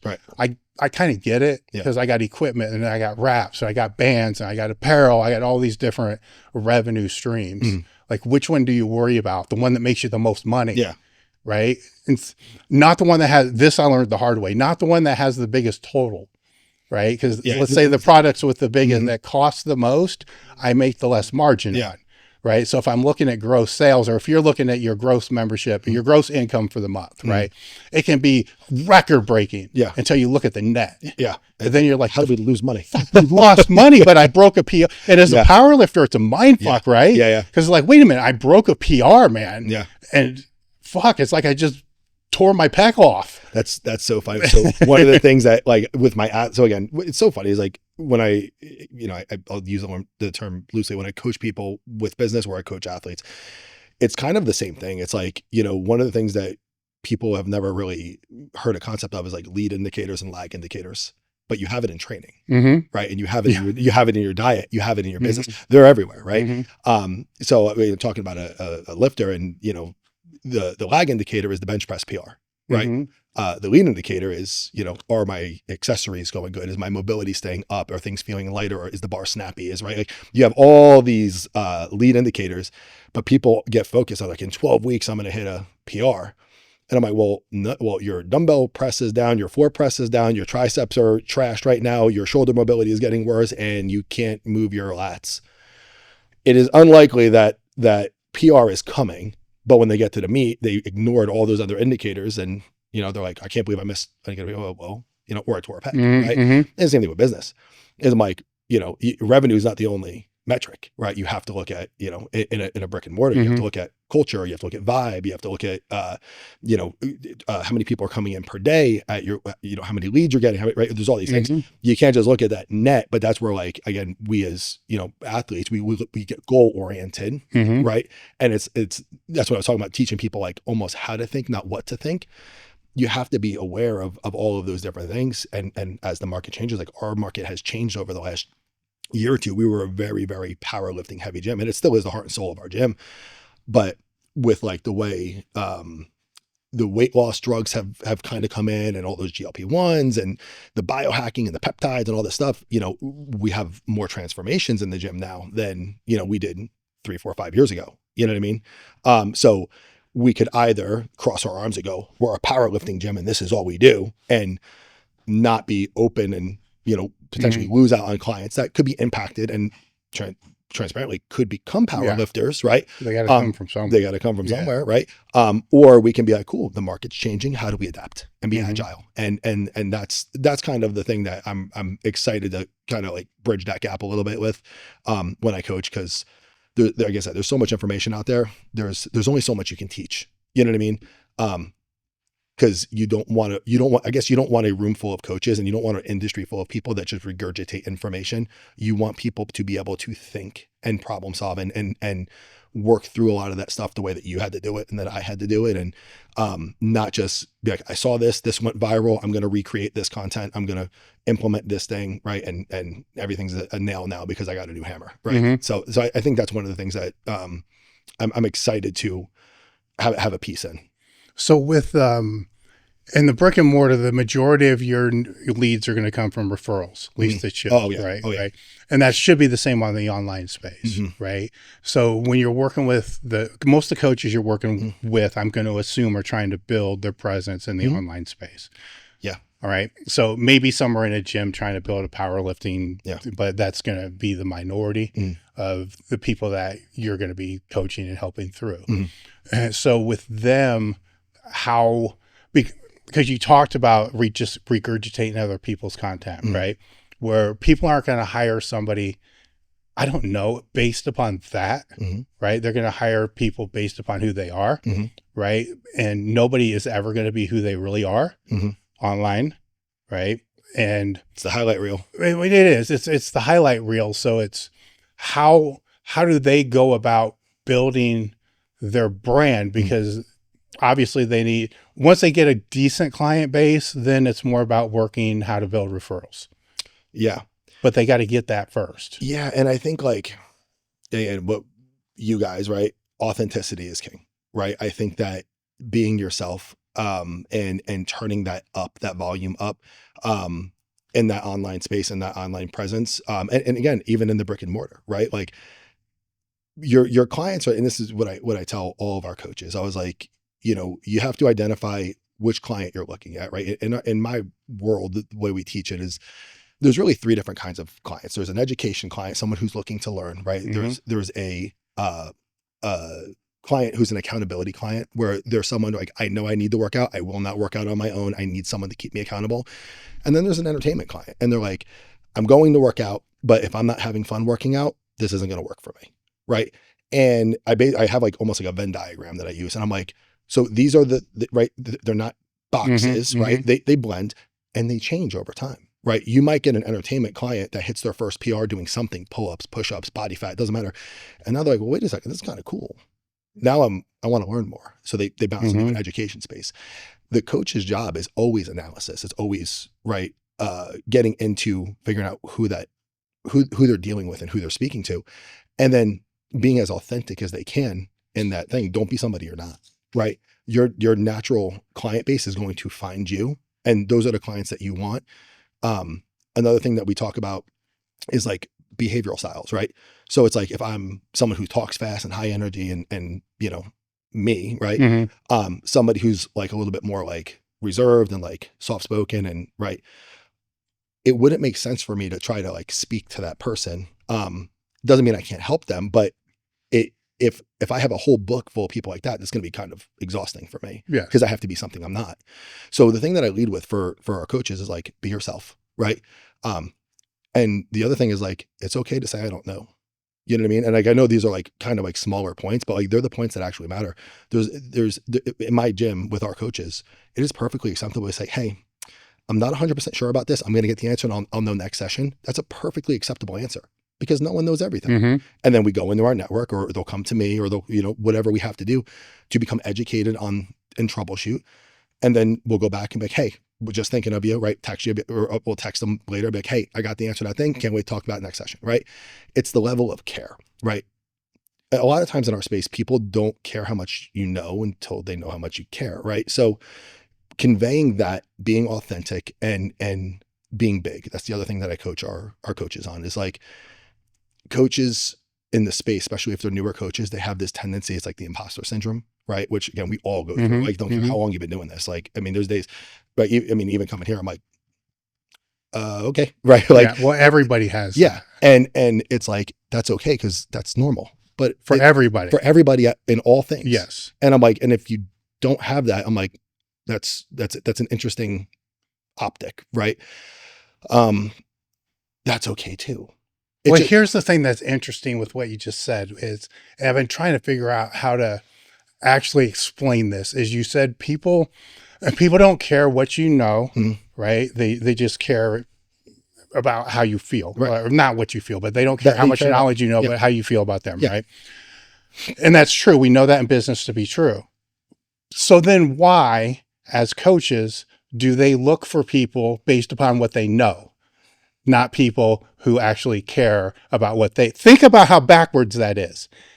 Well, you see what I'm saying? I 100% do. But so again, you trained with the same crew, right? And again, we'll call it coaching, right? Yeah. But you know, with Louie and Chuck and all these guys for years, right? How come you didn't coach hop, Dave? How come you didn't bounce around, right? Like same thing for me is like, how come I didn't bounce around from program to program to program to coach to coach to coach? Like, because I knew that my coach cared, right? And you knew that the guys in the room cared about you. So it allowed buy-in. Yeah, I don't. That's another thing that I fucking contemplated a lot, because when I had over a decade competing before coming to Westside, you know, I'll get to my point here in a second. Yeah. So then when I come to Westside, there's Westside, there's like a small gym in some dude's basement, and then like World Gym, you know, like a commercial gym. There was nowhere else, right? So Louis could be whoever the fuck he wanted to be. You know, he could be the asshole that he was. Sure. You know, he could basically treat people like shit. I mean, he could be the reputation that you've heard from everybody, which is true. Yeah. You know, it's like Animal House. You got the angel and the fucking devil, and he's both. Yeah. Right. He's in there, and no matter how frustrated or how pissed off or how much I really was like, fuck this, I'm leaving. Where am I going to go? Right. So I love this sport. Like, where the fuck am I? I got nowhere else to go. I got to either learn how to deal with this shit, you know, figure it out, ignore it, you know, get over it, or I guess I'm fucking done. I got nowhere else to go. Now, over a period of time, more gyms started to open up, right? So then when that would start, let's just call it drama for lack of another thing. It's just his coaching style, right? And the way we treated people was just, you know, good and bad, right? It was a gym, right? It was a powerlifting gym. I kind of grew up in them, but this was next level, right? And so if the person couldn't take it, then fucking I'm leaving. Then they leave. You know, now 20 years later, Louis is not able to build the same type of crew that he had before, right? Because you went through this meat grinder, you became more callous. You go through more adversity, you become stronger, even if it's adversity that he created. Correct. You know, by telling you some shit that I said that I didn't say. You know, whatever it was, you become mentally stronger. The mental warfare. Right? But as soon as there started to be outs, right, then he wasn't able to build the crew, and then he would bitch and complain in his later years. Why in the fuck can't I get people like what you guys were? because they have options, man. They can go. So when I go back, I don't know, man. What if I would have had options? Right? Because sometimes the shit was brutal, man. I imagine, yeah. Sometimes it was brutal. Do you think that you would have still gotten to the same level that you did? Maybe higher. You don't know, right? Because I know some people that left late in the later years that did say, fuck this, I'm not dealing with this bullshit anymore. Then left and was able to train a different way, then got better, right? So it's, I guess what I'm saying is I don't know if the more options are definitely they're more available. And I think it's wrong that people will, you know, program hop or coach hop and all that other kind of stuff, because they're losing out on building the calluses, you know, that they need to become better, and for the coach to be able to learn them to become better. But I can't say definitively that I wouldn't have jumped during certain times. But this is kind of like the exact thing. Now, if he wasn't such a dick, I wouldn't have had, you know what I'm saying? Yeah. But that's kind of like, so what we're talking about is like behavioral styles that we talk about, identifying client psychology, right? And how to motivate them.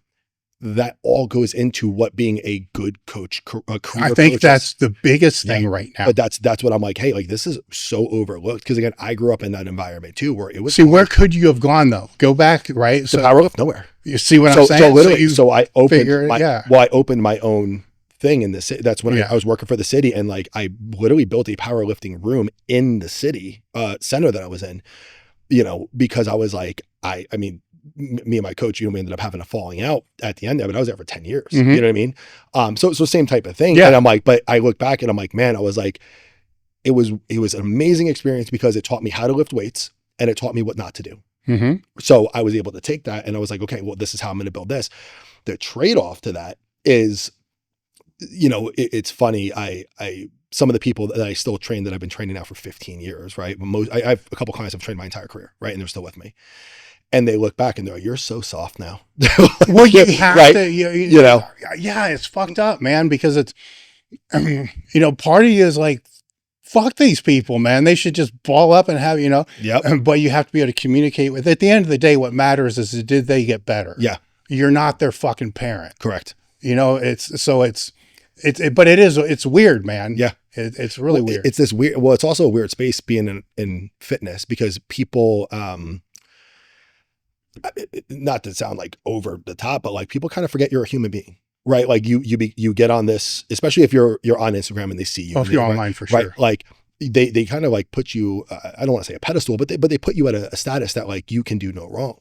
And we're all human beings. Like, we all go through things in life, right? We all, you know, have shit, right? We you know, the same, you know, home life or business or stressors or right? Being a dad, right? All that stuff. Everybody has the same stuff.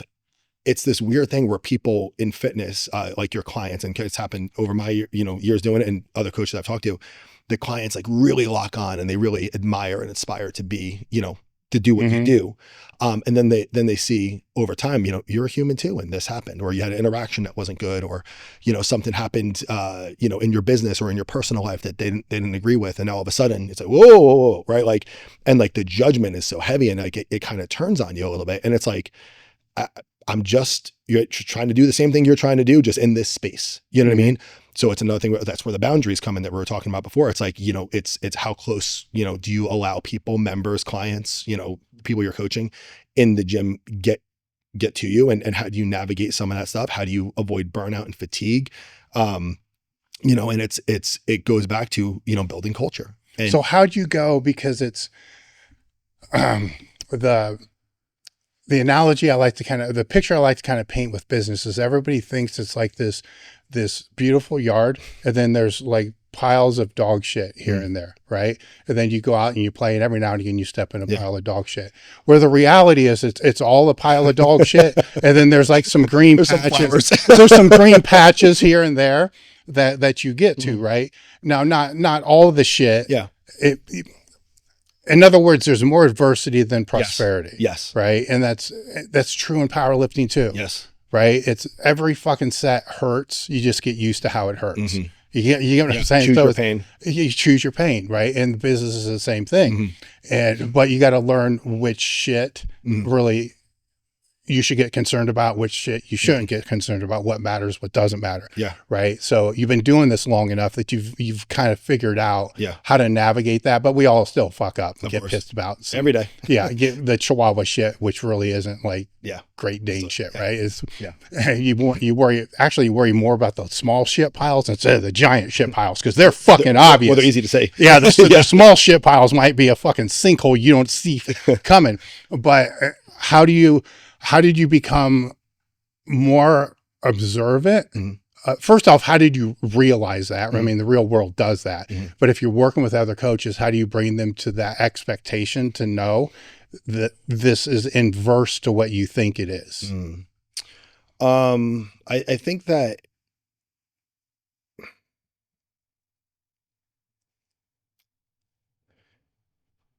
the first thing that actually started to get me to have a better optic was removing my emotional attachment to the business.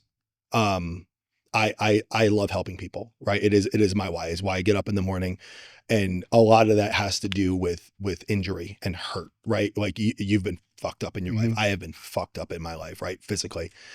And that hopelessness and that despair that you have sometimes when you're in those places is a driver for me, right? And I'm going to get to my point. So that has stayed. I will cry with you. I will hurt with you. I will text you late at night. I will do extra research when I know that there's somebody's in pain or they need help. So that's my anchor, right? Is helping people, but removing the emotion from the decision making was a game changer for me. It was taking feedback unemotionally. Taking feedback used to be this response system of like, I will defend why this was done. When in all reality, it doesn't matter, right? We will do surveys. I will sit down with my clients. I will sit down with my coaches. I'm like, hey, when we do team meetings, I'm like, it's how we start. We're like, what's one thing we're doing good? What's one thing we could improve tomorrow, right? The thing tomorrow it used to hurt me, but removing the emotional part of like the feedback that was not what I wanted to hear, that was a game changer for me, because it gave me an optic that I could move from best practices instead of like you know what I mean? So that was a big change for me when I'm teaching them. Because again, they're a little bit, right, they're closer to the ground because they're dealing with the day-to-day operations, right? So it's I have everyone, adopt the concept of like of a customer walk or a customer eyes. When you walk in the gym, when you feel the gym, when you're greeting people, use their eyes. What do they see? Not what did you try to do? Not what did you intend to do? What did they see? Changes your optic, right? And then the other thing was making sure, God gave you 2 ears and 1 mouth for a reason. Listen, then respond. Don't listen to respond. Those little things, and they're nuanced, right? These are things we know, but they're not in a system. It's not part of your front of your mind when you're going through conversations. I think just those little changes, and again, there's, a bunch more stuff that we do with our coaches, but having just that presence of mind and that soft touch of reminders of this is what best practices are, and here's why. Once they understand the why of what we're doing, the how and what almost becomes not important, because I don't need them to be me. I don't want them to be me. They can't be me and I can't be them. And the reason that our team is so different is because there's so many different types of people. But as long as we operate from a system of, listen first, don't make emotional decisions, and look through the optic of the person you're standing in front of to make sure that they're seeing what you're wanting them to see and experiencing what you want them to see, that's a great starting point. So what was the catalyst from you creating this powerlifting area in the club that you were, a civic center that you were working in, and to having your own place? So we were in this, so I was in a 100,000 square foot civic center in Port St. Lucie, right? I was the first employee they hired. I had 1 day personal training experience. I got my certification. I interviewed well. They hired me. Didn't know. Right. Nothing. I was just like, well, there you go. Got through that. Right. Really good. We had an empty room, and it was a 5,000 square foot gym that they put a bunch of like hotel grade equipment in. And we started hosting meets. We started doing a bunch of stuff from an outside meet director. They just rented space from us. And I was like, man, I really want to train in my gym. So there was like a multi-purpose room that was small. It was, I think it was like 15 by 30. Like, it was not big. And it was a spin room. They had a bunch of spin bikes in there doing classes. I'm like, hey, spin's growing. Let's move it to a bigger room. Can I have this room? And they're like, what do you want it for? I'm like, I want to do a powerlifting team. And they're like, what's powerlifting? I was like, this is these meets. They're like, what do we need? Well, I was like, we need a monolift. We need 2 combo racks. We need bars. We need plates, and we need rubber flooring in there. I assume at this time this was all selfish. Yeah, yes. Like, well, look, like, I knew that the meets were gaining popularity, right?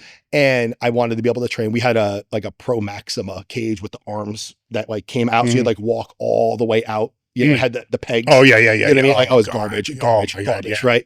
So like I'm in single ply. So I'm walking out, 675. Yeah, right. It's 6 steps out, right? Yeah.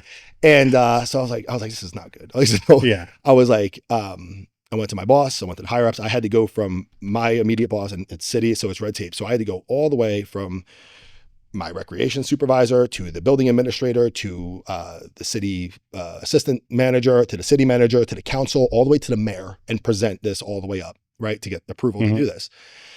This was a process. This was not easy. And I had to pitch every single time in front of adults, and I was 19, 20, I was 20, right, whatever, to do it. And they're like, why was this program? He said, so I had to do it was the first proposal for a business. I had to do like what I was going to do with the training, how I was going to coach it, how it was going to help the competitions, how those were going to grow, the revenue that was coming in from the competitions, how this all made sense. So they did it. And that was the start, right? So we had, the room was probably, like I said, 15 by 30. So we had 3 squat bars going, and then right behind it, we would have 3 deadlift bars going, and I would have people rotating on programs, right? And there was probably 22 people that trained in that room at a time, right? Like, but the environment was crazy, and it was cool because it was down this main hallway, and there was these huge windows going into the room. So it felt like we were in a fish tank, and people were just like watching, right? Like, and the music was blaring in there, and then it was right across from like where the kids would hang out, in like the game room. So the kids were coming and jumping in the window and stuff. So it was like this cool little thing. But we ended up having I trained for the world championships there. We did, we had some big, strong lifters in there. And, I met, like I said, the gym in Port St. Lucie that we're, acquiring. So that's, I met Corey and Ivy, who own Iron Night Gym there. I trained them. That's what got them into fitness. They made Girls Who Powerlift, which was, a pretty big brand at the time. But that's kind of how that all started. And it started on accident. I needed a place to train. I had a falling out with my coach. And I was like, let's build this program. And it kind of. So then how did it move out to where you're at now?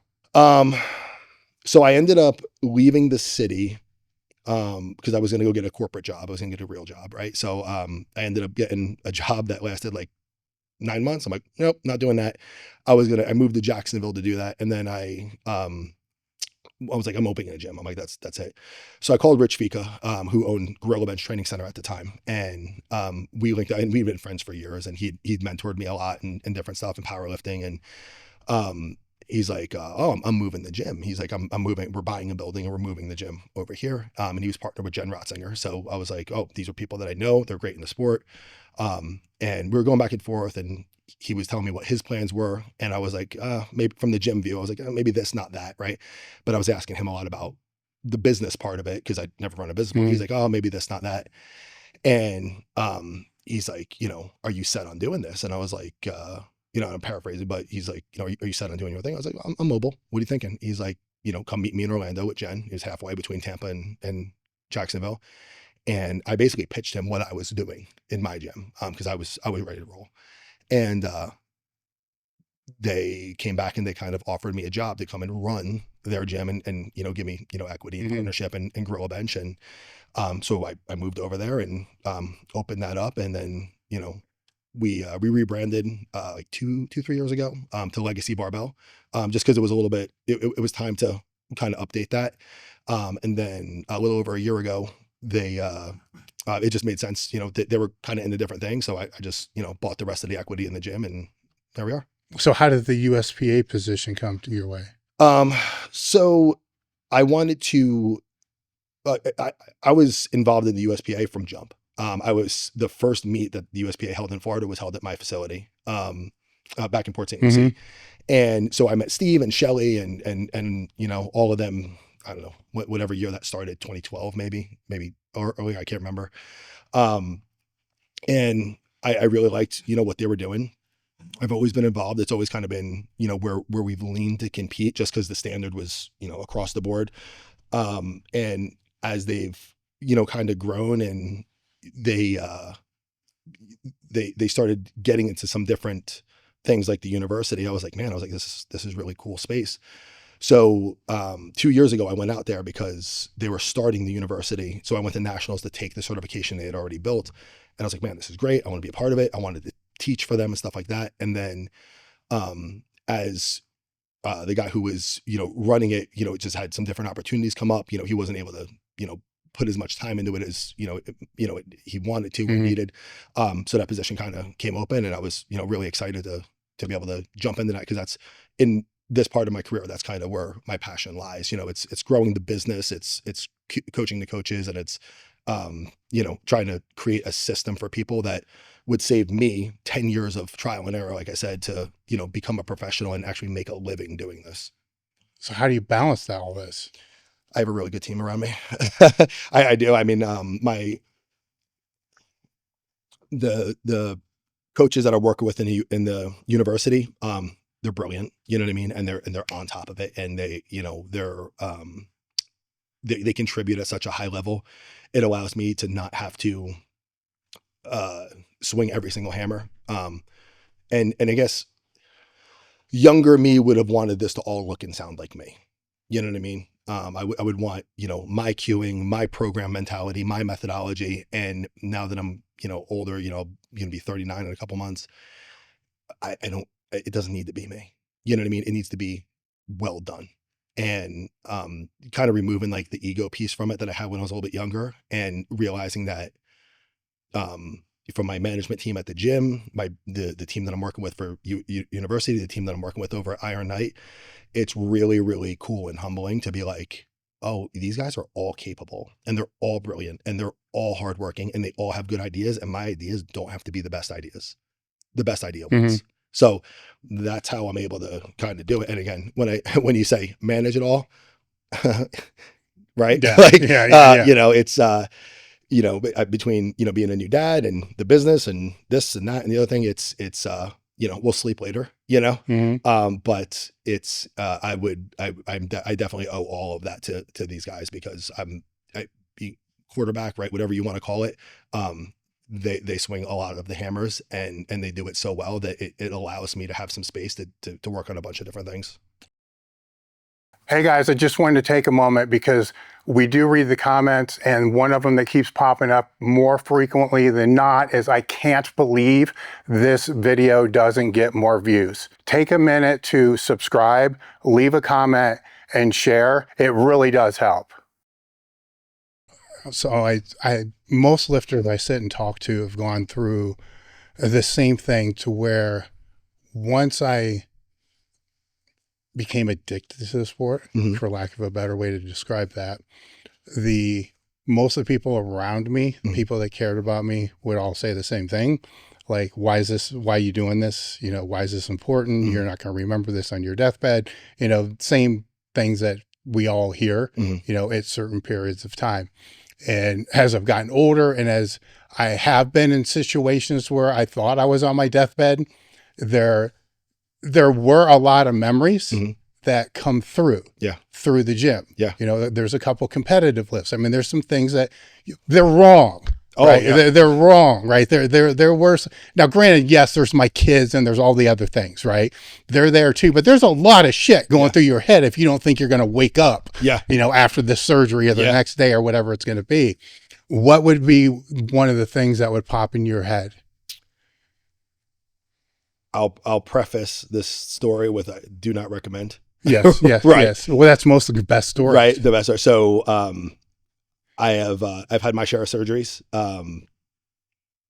One that sticks out, as you asked that, like I said, played hockey pretty much my whole adult life as I'm powerlifting as, you know, at a high level. I had a game on Monday and I flew out the following Thursday. So like 10 days from that point. And it was like, it's my last game of the season. The Olympia is in 2 weeks, essentially. I'll recover. I'll be fine. I re-tear my ACL during that game. And if you've ever torn your ACL, it is very distinct. It is very loud and you hear it in your body. And the feeling is gross. So happens in the game. I'm like just kind of kneeling on the ice and, beer league culture hockey culture is shake it off. Mm-hmm. Right? I'm like, that ain't that. Like, oh, I'll just go, go sit for a minute. Nope. I'm like, we're done. I know what that was. So I'm sitting in the stands and I'm like, I got the Olympia. I've been trying to qualify because at the time this was the single. It was big, yeah. It was right? big, yeah. Right. Yeah. So especially USPA, that was it. That was it. Yeah. Right. And I was chasing a world record. So I was like the Sunday prior to that. So I squatted Sunday. I squatted 765 for a double. And I was 218 pounds. So I was big cut, but that's the cut I did. So I'm like, I'm ready to roll. Right. I did my deadlift opener. I did like a 605 opener. I'm like, we are cooking here. Popped my ACL next day. I was like, Well, I text my coach in the morning. I was like, I tore my ACL. And he's like, you want to compete? I was like, we'll see. So I rested that week, tore it all, right? All the stuff. Saturday, or Sunday, the following Sunday, he's like, let's see if you can hit your opener. He's like, don't walk it, use the mono. And I was like, okay. So I hit my opener and it was fine. And I was like, I didn't walk, but it was fine. And he's like, you don't need an ACL to squat. I'm like, you need an ACL. You need an ACL to walk. You know what I mean? You gotta walk it out, and you had to walk it out. You had to for the US. You still do to this day. You know, walk it out. Yeah. So I all that's going through my head is those catastrophe videos of people's legs snapping off and stuff like that. And I'm like, man, I don't really want to do that.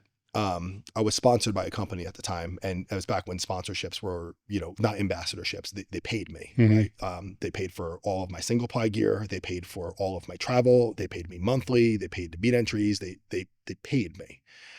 And I made a commitment to them, and I was like, I'm going to go do this, and I'm going to have, I looked like NASCAR, my squats who had their logos all over me. And I was like, so I text them, and they're like, listen, if you don't want to compete, don't do it. And I'm like, I already squatted. I hit 705. I'm going to try, right? I'm going to go. Needless to say, I bombed out of that meet. I took 705 3 times and I couldn't hit depth because I was petrified, right? But how close were you? USPA standards is, I know. You got to earn it, right? Well, I know that. But I was probably at I was probably an inch at parallel, okay, right? All right. So you were definitely cutting it. Yeah. I mean, those meets are hard. You know what I mean? Yeah. And again, like, I guess what I'm trying to get at is, were you cutting it because of the ACL, or were you actually trying to put it there? I was doing my best that day. You know what I mean? Yeah. And like after I missed my opener, right? Then the doubt starts to come in. I'm like, fuck. Right? So, but that's what it was. And I was like, well, and again, I self-wrapped my knees, right? Like so all the stuff. So I ended up bombing out that day, but it really changed. There was 2 events in my lifting career that really changed my optic on competing. And that was one of them, where I was really proud of myself because I'm like, I did what I said I was gonna do. It was stupid. That was the dumbest thing I could have done. But I'm like, you know what? I'm like, I made a commitment not only to myself, not only to my team, but to this company that really believed in me. I'm like, it's so easy now for people to drop out of meets. People, or they just won't show up. Like, I'm not strong today. I'm not doing it. And that, again, probably in your era too, like that didn't, if you said you're doing to me, you're doing to me, right? So that was, it changed some of that for me, where I'm like, I do what I say I'm going to do. Right. And even when I have adversity, and that was pretty big adversity, I still tried to do what I said I was going to do. So, in hindsight, probably not probably not the best idea, but that was one of them. Yeah. So what happened after you bombed out?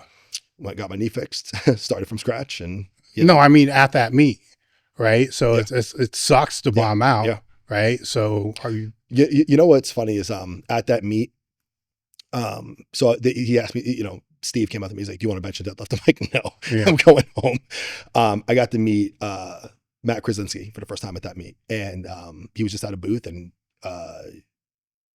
went up, and I was like, told what happened, and he had some really encouraging words, and he was the nicest human being and somebody I looked up to a lot, and I was like, it kind of breathed some life back into me that day. So it's just funny, the people that you meet in the sport. Went home, got the knee fixed, and came back, and just kept going. How did you go about coming back from that? So I've torn my ACL 5 times. It's torn right now. My body does not like ACLs for some reason. So every time the rehab has been a little bit different. I do all my own rehab because I know my body at this point better than anybody else. But it was going through that process is right, hip stability and a lot of BFR work to keep the quad up the much as you can. Make sure range of motion is good. Make sure you're good in getting full extension back is a big thing. Monitoring flexion as you load, right? Box squats, working your way down, making sure that your ankle doesn't get too stiff, because again, once you have something there, hips and ankles are going to shut down right away. So it's just progressive over time. And, as I've done it so many times now, I've gotten pretty good at it.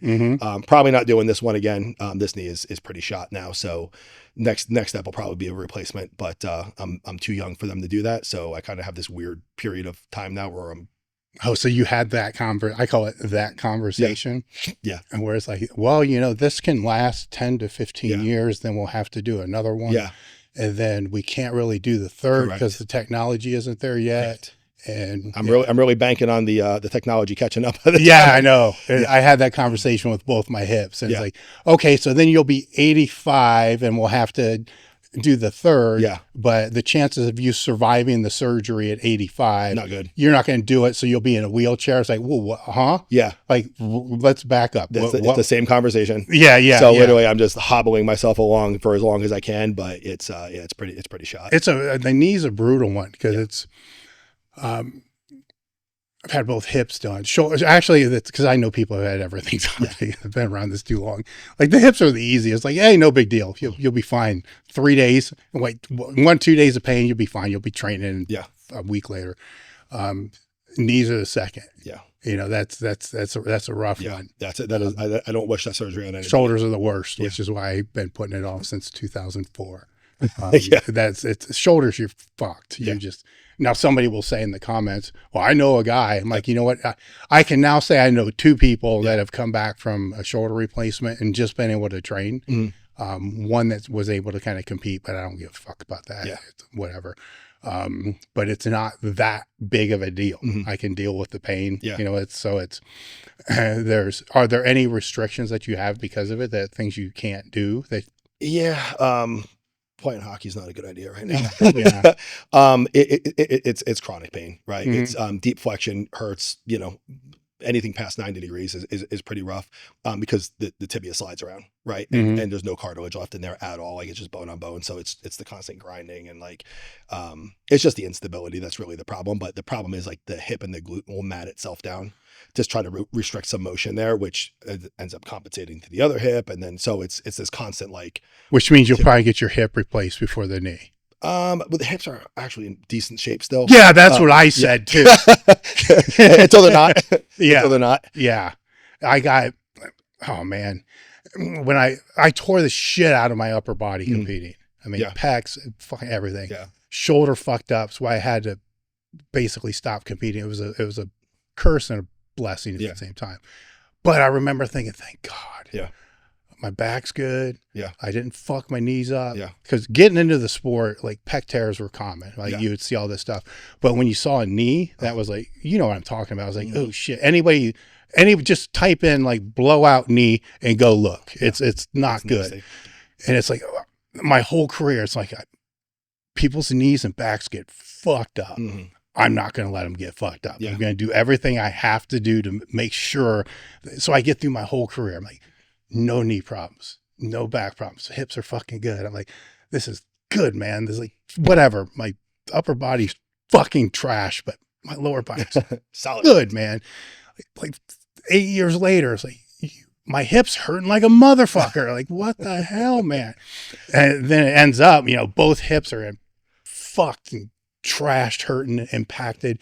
You need a hip replacement. I'm like, wait a minute. No, this makes no sense, man. And had I known, maybe I would have done something, not squatted as wide. I don't know, whatever, not weight as much. Well, no, I wouldn't have done that. But that's the whole, I came up in a different, like before you, it was that gain weight thing, Yeah. right? So it was that huge thing. Were there any other topics you wanted to go over I didn't bring up? Not necessarily. I mean, we talk about the dad thing. We could talk about. I got a pretty good story from the World Championships in 2014. Yeah. So the first like really big like pro whatever that means meet that I did was the WPC World Championships. I was in Palm Beach. You guys actually sponsored it. I walked in for weigh-ins and there was 7 monoliths that were orange, 7 benches, and right. I'm like, I was like, holy cow! That was one of the biggest business mistakes of my life. It's chalkable. Yeah, we have 2 completely different views on that one. Yeah, I'm gonna stick with mine. Yeah. So we did weigh-ins and I was like, man, this is spectacular, right? I was so excited. Missed weight, right? Weighed 200 flat. Couldn't get the 198. So I was like, I guess we're going 220, boys. And again, who's in my class? Joe Norman, Joe Sontag, like these guys that were just monsters, right? And I'm like, well, I mean, my name's Matt Levine and I'm happy to be here, right? Like, because we're not beating these guys. So I wake up the next day to go to the meet, and I'm in Port St. Lucie, meets in West Palm, so I'm driving. It's 40 minutes, not bad. I get a call and they're like, hey, one of our light trees went out. Right, we need a light tray. And I was like, cool, no problem. So I go, I pick up a light tray. I can't get mine because mine's too big. So I go out, pick one up that's smaller, that collapses. I drive out there. Well, I hit traffic on the way to West Palm, and I'm flight A, and I'm losing my mind on the way there because meet starts at 9. It is 8:45. I am not at the venue. I walk in with my bag, and keep in mind, I'm single ply, right? Yeah. I walk in, and when I walk in the front door, I have to stop because they're singing the national anthem to start the meet. I'm in my sweats. I'm flight A. I'm like, not doing my meet, right? Like losing, right? You like mid-flight, late flight? I'm one of the last squatters in the okay, flight, right? That plays so I'm like, so that helps.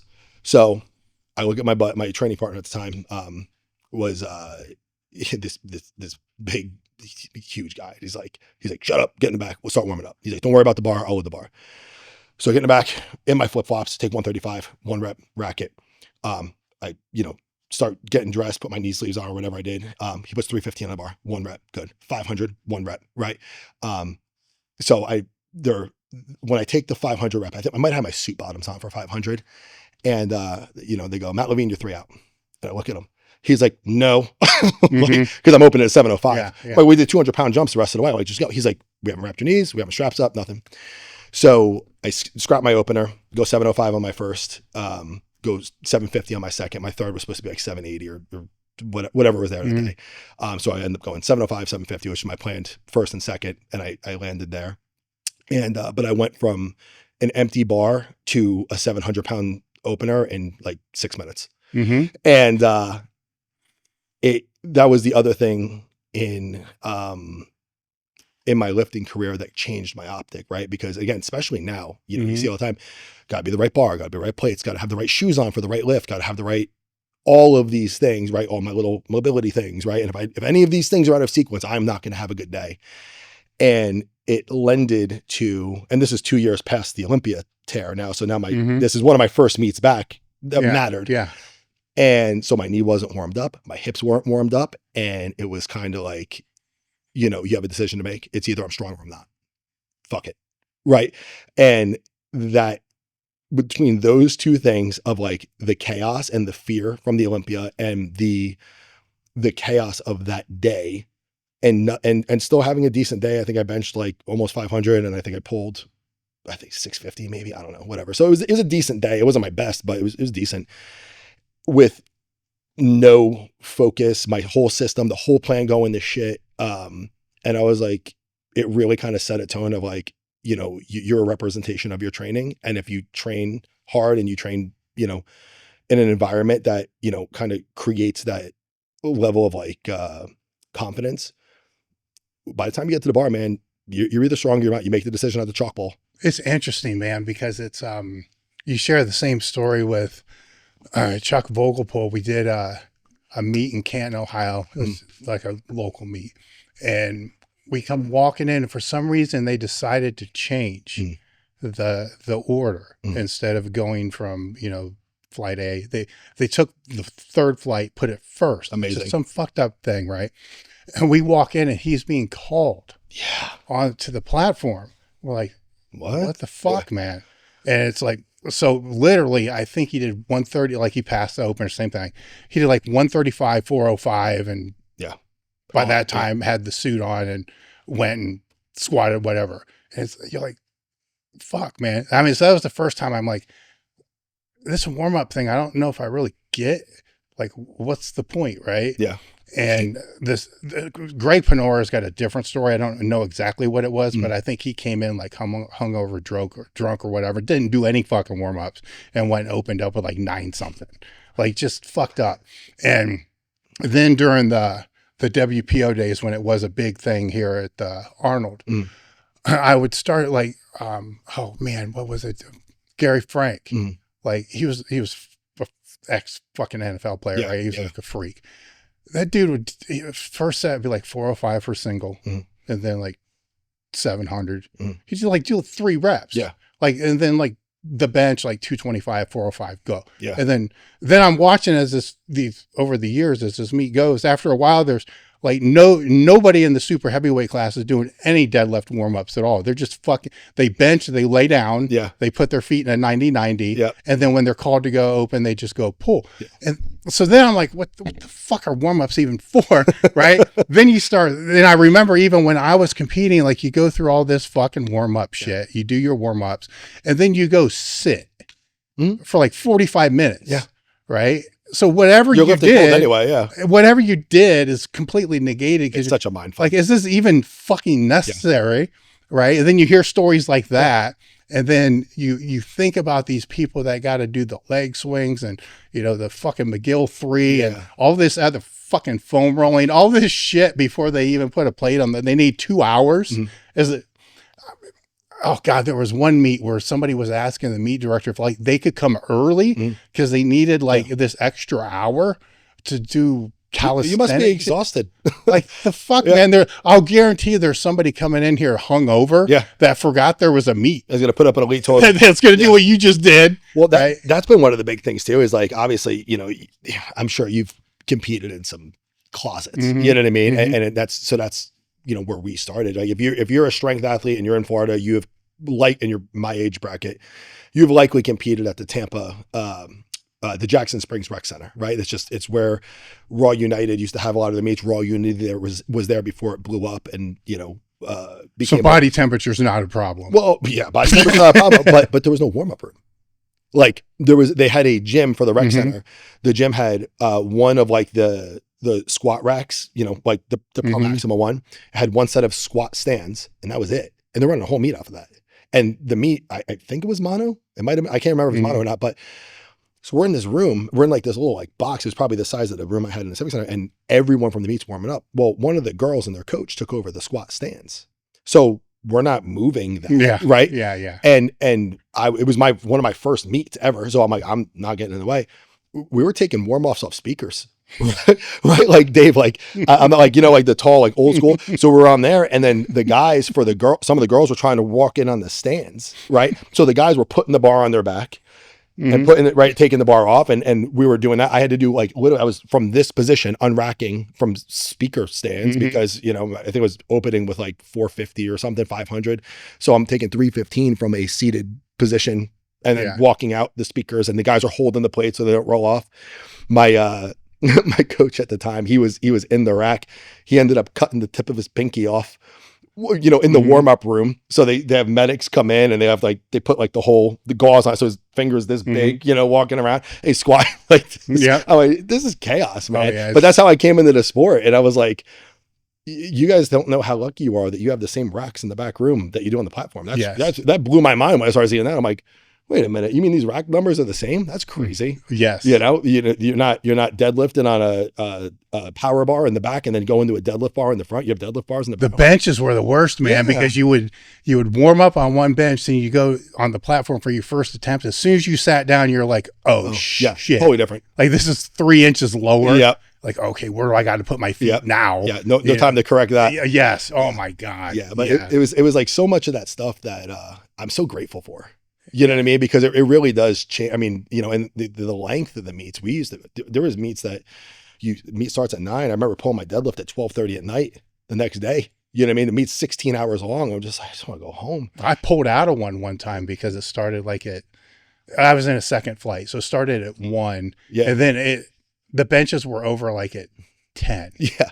And I'm like, you know what? Fuck this, man. Yeah. I already see where I'm going to end up. Yeah. Like, yeah. I'm good, man. Yeah. I've been at meets where the spotters and loaders have bailed. So in the flights I'm not lifting at, right? I'm running the bar jack or I'm loading plates, but I'm like, you look back at this stuff, and at the time you're like, fucking right. But I'm like, at the time, I'm like, that's some of the stuff that I really have such an appreciation for, that built the culture, because that team, and then you got to break down the equipment, right? It's 2 a.m. We got to load this truck, boys. Like, it ain't gonna load itself. So the people who competed, that understood the culture, they're breaking down racks, they're carrying kilo plates, they're doing all stuff, they're mopping stuff like that. We don't leave there until 4:00 in the morning, right? But I'm like, and everybody got $50. Yeah. A slice of pizza. Yeah. Like that was it. And I'm like, that's a lot of the stuff that's like has lost for the better. Well, without all that, we wouldn't have what we have now. Correct. Which, I mean, that's progress, right? There's a lot of progress. Oh, 100%. And there's way more good. Yeah. That's come over the past 40 years.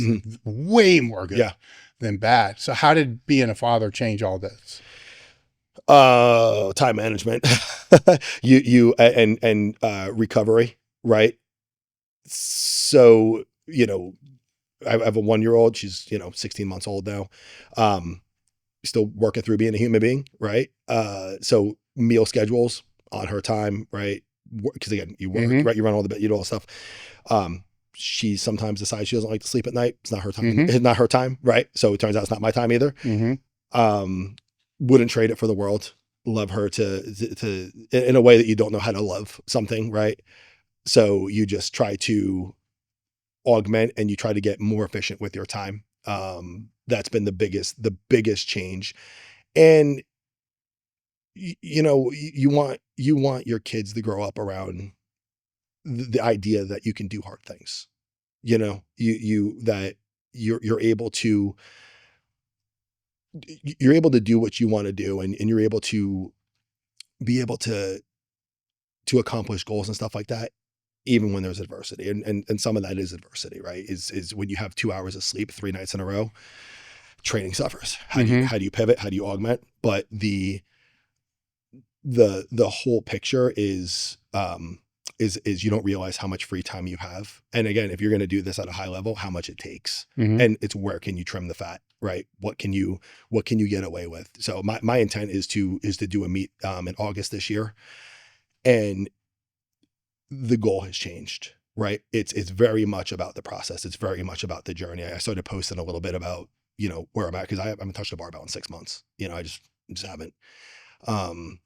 So I'm back at 0, right? I squatted like under 300 pounds the other day. I'm like, my back's sore. This is heavy, right? Like, which is such a far cry from who I was. And you talked a lot about your identity becoming a lifter. And I think one of the things, if people are able to do it, they're athletes, if they're able to really start to have an appreciation of the body of work and the journey that they've gone through, as opposed to just the numbers on the bar, just the dots, and I'm weaker than I once was. No one tells you when you've taken the heaviest squat of your life. No one tells you when that was your best rep you'll ever do. You just think there's another one. And you spend years trying to chase what may never come. So going into this now, I'm really just enjoying the fact that I have all this data, all this knowledge, all this equipment, all this stuff, and I get to be a part of the process too. And what happens, when we get to the platform in August is going to happen. What those numbers are is what they're going to be. It's the best I got right now. There was a time when my first might have been the same age year, so maybe around 1 year. And I used to do seminars all over the place. And I could speak for an hour on going from speaking at a university to actually being in a bomb shelter. One guy's gym was half in a garage and the bench area was in a bomb shelter. That's crazy. And you couldn't stand all the way up, right? But that's why the bench shit was there, because it was all laying down. Yeah. And I ended up going to do a seminar for a developer on the East Coast. And I didn't know this guy was a developer. So it picks me up in, like, keep in mind, this is 20 some years ago, like a real Hummer, holy fuck, who is this dude? And then I get there and it's just him. It's like him, his CEO, his dog, and then a whiteboard. And I'm like, so I'm doing this. Like usually it's like 8 people or whatever. He just wanted to get a 405 bench or whatever it was. And anyhow, so we're at his place later that night, which is like a fucking castle. And so we're talking and he's asking me questions about training and all this other shit. And I tell him that I have this kid. And he said a few things that have stuck with me and were all true. The first was that quality time is bullshit. Quantity time, find as much quantity as you possibly can. Be there, be around. Yeah. Right. Because as you said, nobody tells you when it was your last lift. Yeah. Right. And this is kind of part of what he told me. Nobody's going to tell you when your child stops bringing you, hey, look, Dad. Yeah. Or your child stops asking, what's that? Why does the sky look like that? Nobody's going to tell you when your child's going to not cry at night for you to come hold them or feed them, right? It just goes away. Yeah. Nobody's going to tell you when your child's going to stop crawling. Yeah. When your child's going to lose wonder, when your child, so it all happens yeah. like that, right? And then you'll look back and be like, fuck, nobody told me that they're going to grow up. Yeah. Right. But we all know this, yeah. right? Because we all grow up. So it's more just a presence thing. And then after all that speech that he gave there, because I don't give a fuck. I just want to, get paid and fucking go back because I'm still competing at the time. Yeah. But it is landing, right? Because fucking guy's probably a billionaire. And, they had more money than anybody I've ever fucking seen in my entire life. And so it's all kind of sticking and landing, but he said having a child will make you better at everything. Yeah. It will make you better at business. It will make you better at your training. It will make you better at all this because you're going to figure out what's important and what's not. You're not going to spend your time worrying about the things that don't matter because every day you see what does. Yeah. Right. And it was like, oh shit, and now when I look back, it's like, I wish I would have listened a little more. Right. Because there was a lot to be learned from that. Yeah. Well, and I think actually now that you said that, like that is what's happened since I had her, my optic on where I'm going to delegate my time, like she comes first. Right. And, I've had to cut down on my book. I've had to really be structured with my time, like, and stick to the schedule very tight. Cause I'm like, I gotta get all these things in. My schedule set up 30 minutes at a time. Right. So every single 30 minutes, I know where I'm supposed to be. And obviously some of those are 2 blocks, whatever, but, I don't have free time anymore. I don't have time to doom scroll anymore. I don't have that ability to just kind of be like, oh, I guess I'm like, there are things to be done. Right. Which I actually appreciate. And at the time it felt really heavy. It felt really like restrictive, but it's actually freeing because it allows you to prioritize the things that are most important, right? Whether that's in business, whether it's in family, whether it's in training, whether it's whatever it is. And it allows you to figure out where you are leaking time. And so now I get to make the most of the time that I have, right? And sleep has become a very precious commodity. But this forces me to eat better. This forces me to train more efficiently. This forces me to make sure that my meetings that I'm having or the time with my clients is super efficient and effective and gets to the point because I don't have the luxury of do over or make it up later or that stuff. So it's in a way it's been the best thing that's happened to me, hands down. Across the board. But in a professional setting too, it's really helped him. And it also made me identify, I'm like, I can't just coach clients. I have to find other things that are going to create revenue that's going to be reoccurring, that's going to be scalable, that I can do from home, that I can do with other systems because I need to be there. I want to be there. Yeah. Right. This is not an obligation. This is a desire, right? I'm not going to be missing things and time and, dance recitals or whatever they are. So I'm like, cool. How do we get better? How do we evolve from here? And so I've been really grateful for that. How can people go about finding you? Probably the gym page on Instagram is probably the easiest way. So it's Legacy Barbell FL is our Instagram handle. My personal page I don't post as much on, but it's Levine Legacy. But our website is legacybarbellfl.com. But yeah, any of those avenues, you know, we're constantly monitoring all that stuff. So anything that comes through, any questions, any, you know, value we can add or ways we can help people, we'd love to. Any final thoughts? A question. Sure. So you have such an optic that's so unique because you've been in this for so long and you've been in it in so many different facets. As a business owner, and as, again, I will never say former athlete because we're all athletes and we're going to die athletes. Oh, I'm former. Well, it's still in there though, right? So I guess as a business owner and as somebody who's been as deep in the sport as you were, what are some advices that you would give yourself, you know, in their early 40s, late 30s, that would have made the next chapter palate better, more successful, right? Like feel a little bit better instead of trudging through. That it's all one thing, right? So it's for the longest time, I was trying to seek the same thing everybody else does, this illusional thing called balance, right? And when you try to seek balance, you're like, okay, here's family, here's work, here's training. I got to figure out how to make this all work. It's a lie. It's all one thing, right? It's all you, right? It's all part of whatever your conscious is. They're all pieces of all that. There is no balance, right? It is kind of what it is. You know, sometimes you're going to have more time to lean into the training. Sometimes you're not. Sometimes you're going to have more time that has to lean into the business, and let the world determine that, right? Because I don't compete anymore, right? And it'd be different if I still competed. I'll explain why. But because I don't compete anymore, I can plant these sticks. Here's what I want to do training wise for 2026. Sometime in Q4, it's going to happen, right?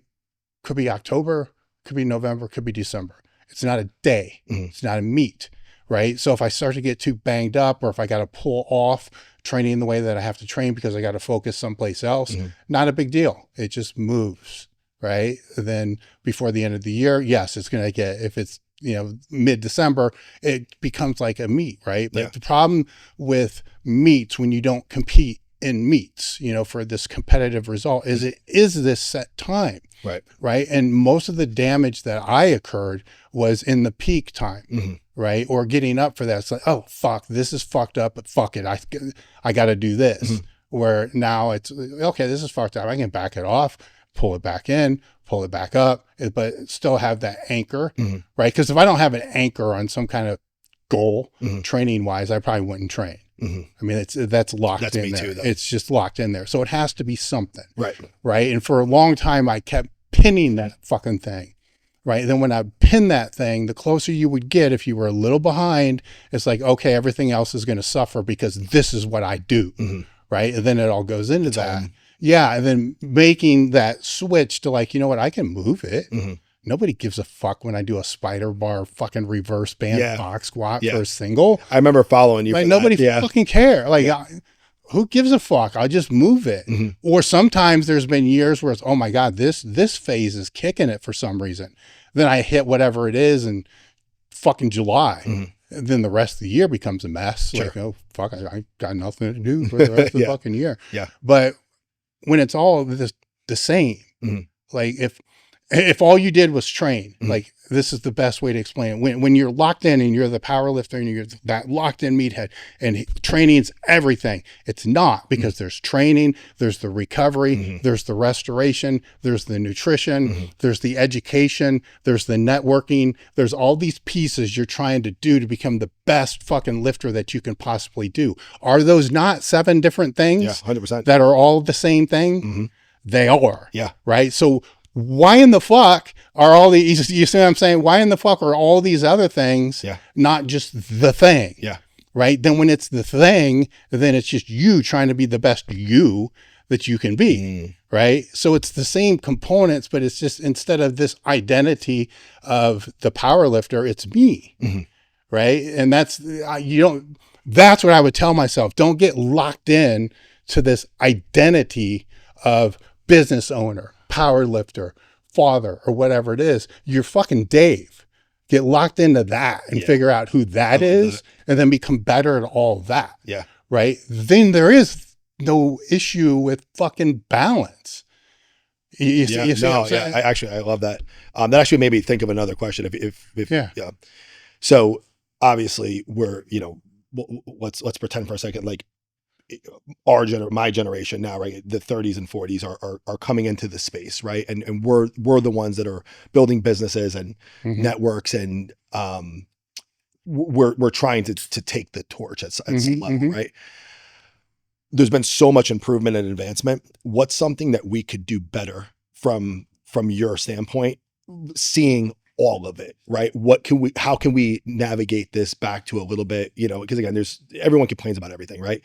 But what can we do a little better that we might be veering off from to bring it back to center? Same thing every generation before is fucked up. Care more about helping the people that are going to follow you become better, right? Because that makes everything else better, right? You're in the position that you're in because of the people that came before you to help set this up. Yeah. Right? Fucking online powerlifting coaching. Are you kidding me? Yeah. Like that's a profession? Yeah. Really?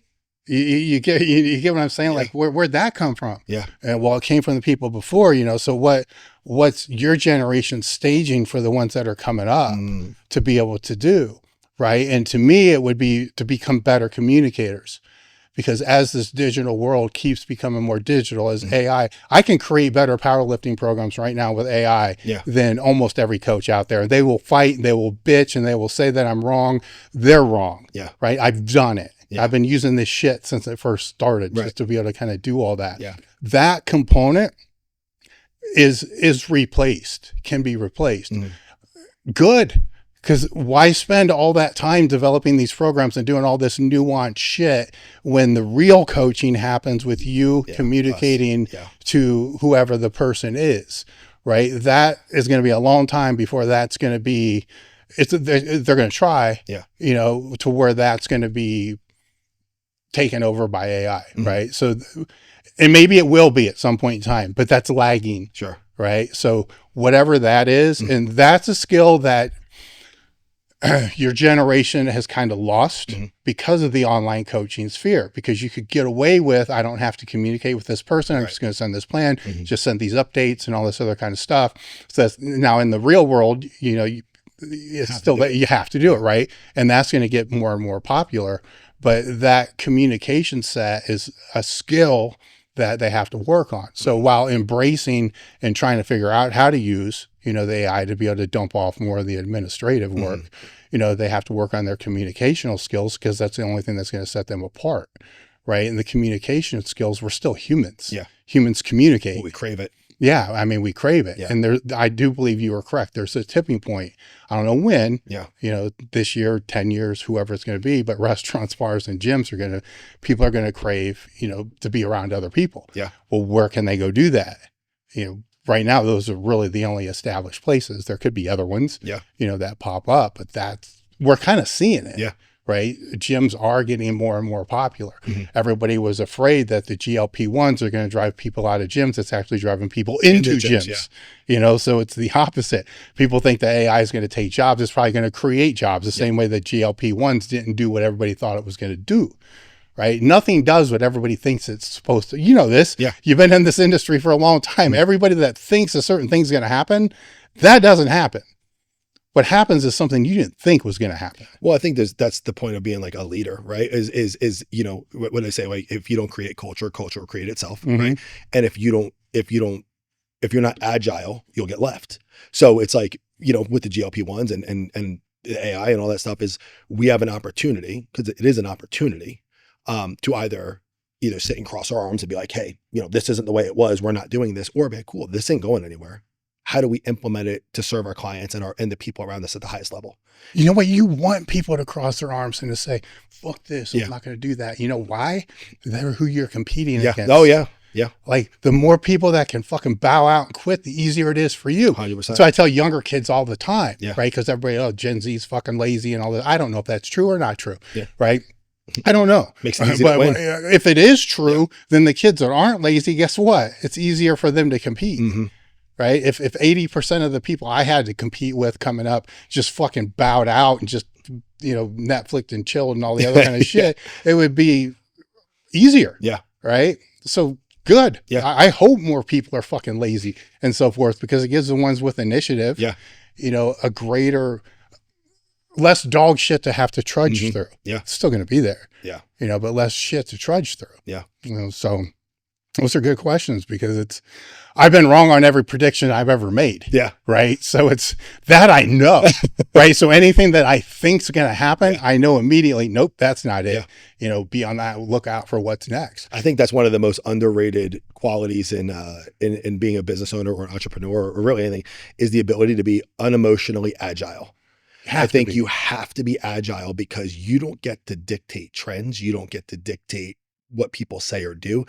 All we can do is watch, observe, and try to forecast, and then be agile and unemotionally attached. Just because something was one way doesn't mean it's always going to be that way.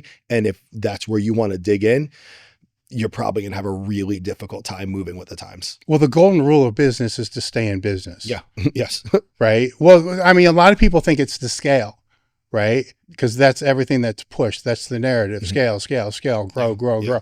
And yes, that's all fine and dandy, but you have to have a business to do that. Correct. Right. And it's harder to stay in business than it is to do anything else. Agreed. The stats prove that.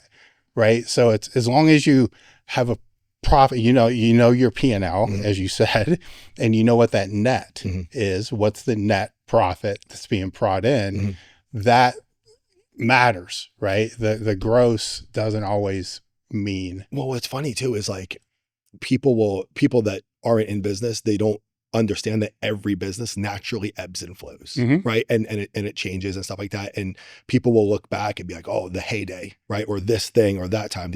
And I'm like, it comes and it goes, and it's all a cycle. And sometimes you're on a down, and sometimes you're on an up, and sometimes you're stale. And that, I think, is like I said, being unemotional about those things. It's just be like, where's the data? What does the data say?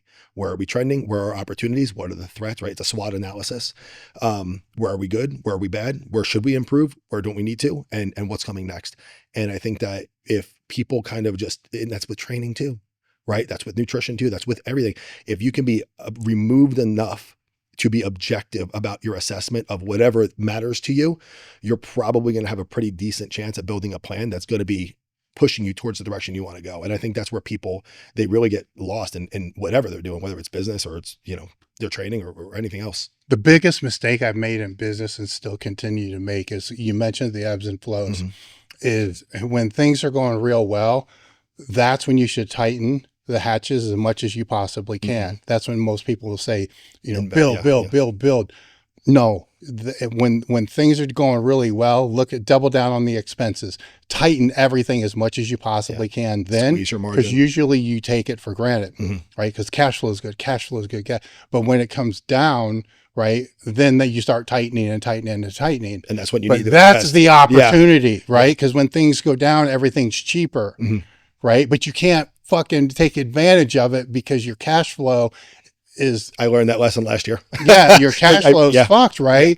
To where if you would have tightened it down when things were really well, then your overall cash flow would be in a better position to take advantage of the market when the market's down. Right. And it's inverse. Right. And that's a great nugget. That's a great nugget. Well, I still fall. I do the same thing, right? I learned it the fucking hard way. A couple of years, just coming out of it again. It's like, motherfucker, make a note and put it in your fucking head. I've been doing it for 30 years. Right. But the ones that can figure that out, that's huge. That's huge. That will allow for the scaling. Because you don't want to expand when everything's expensive. Right. And that's kind of what everybody does. But look at the businesses that really boom. They always do it in down markets. That's a really good nugget. Right. All right. We're done, man. Thank you. Yeah. Thank you so much. Right on.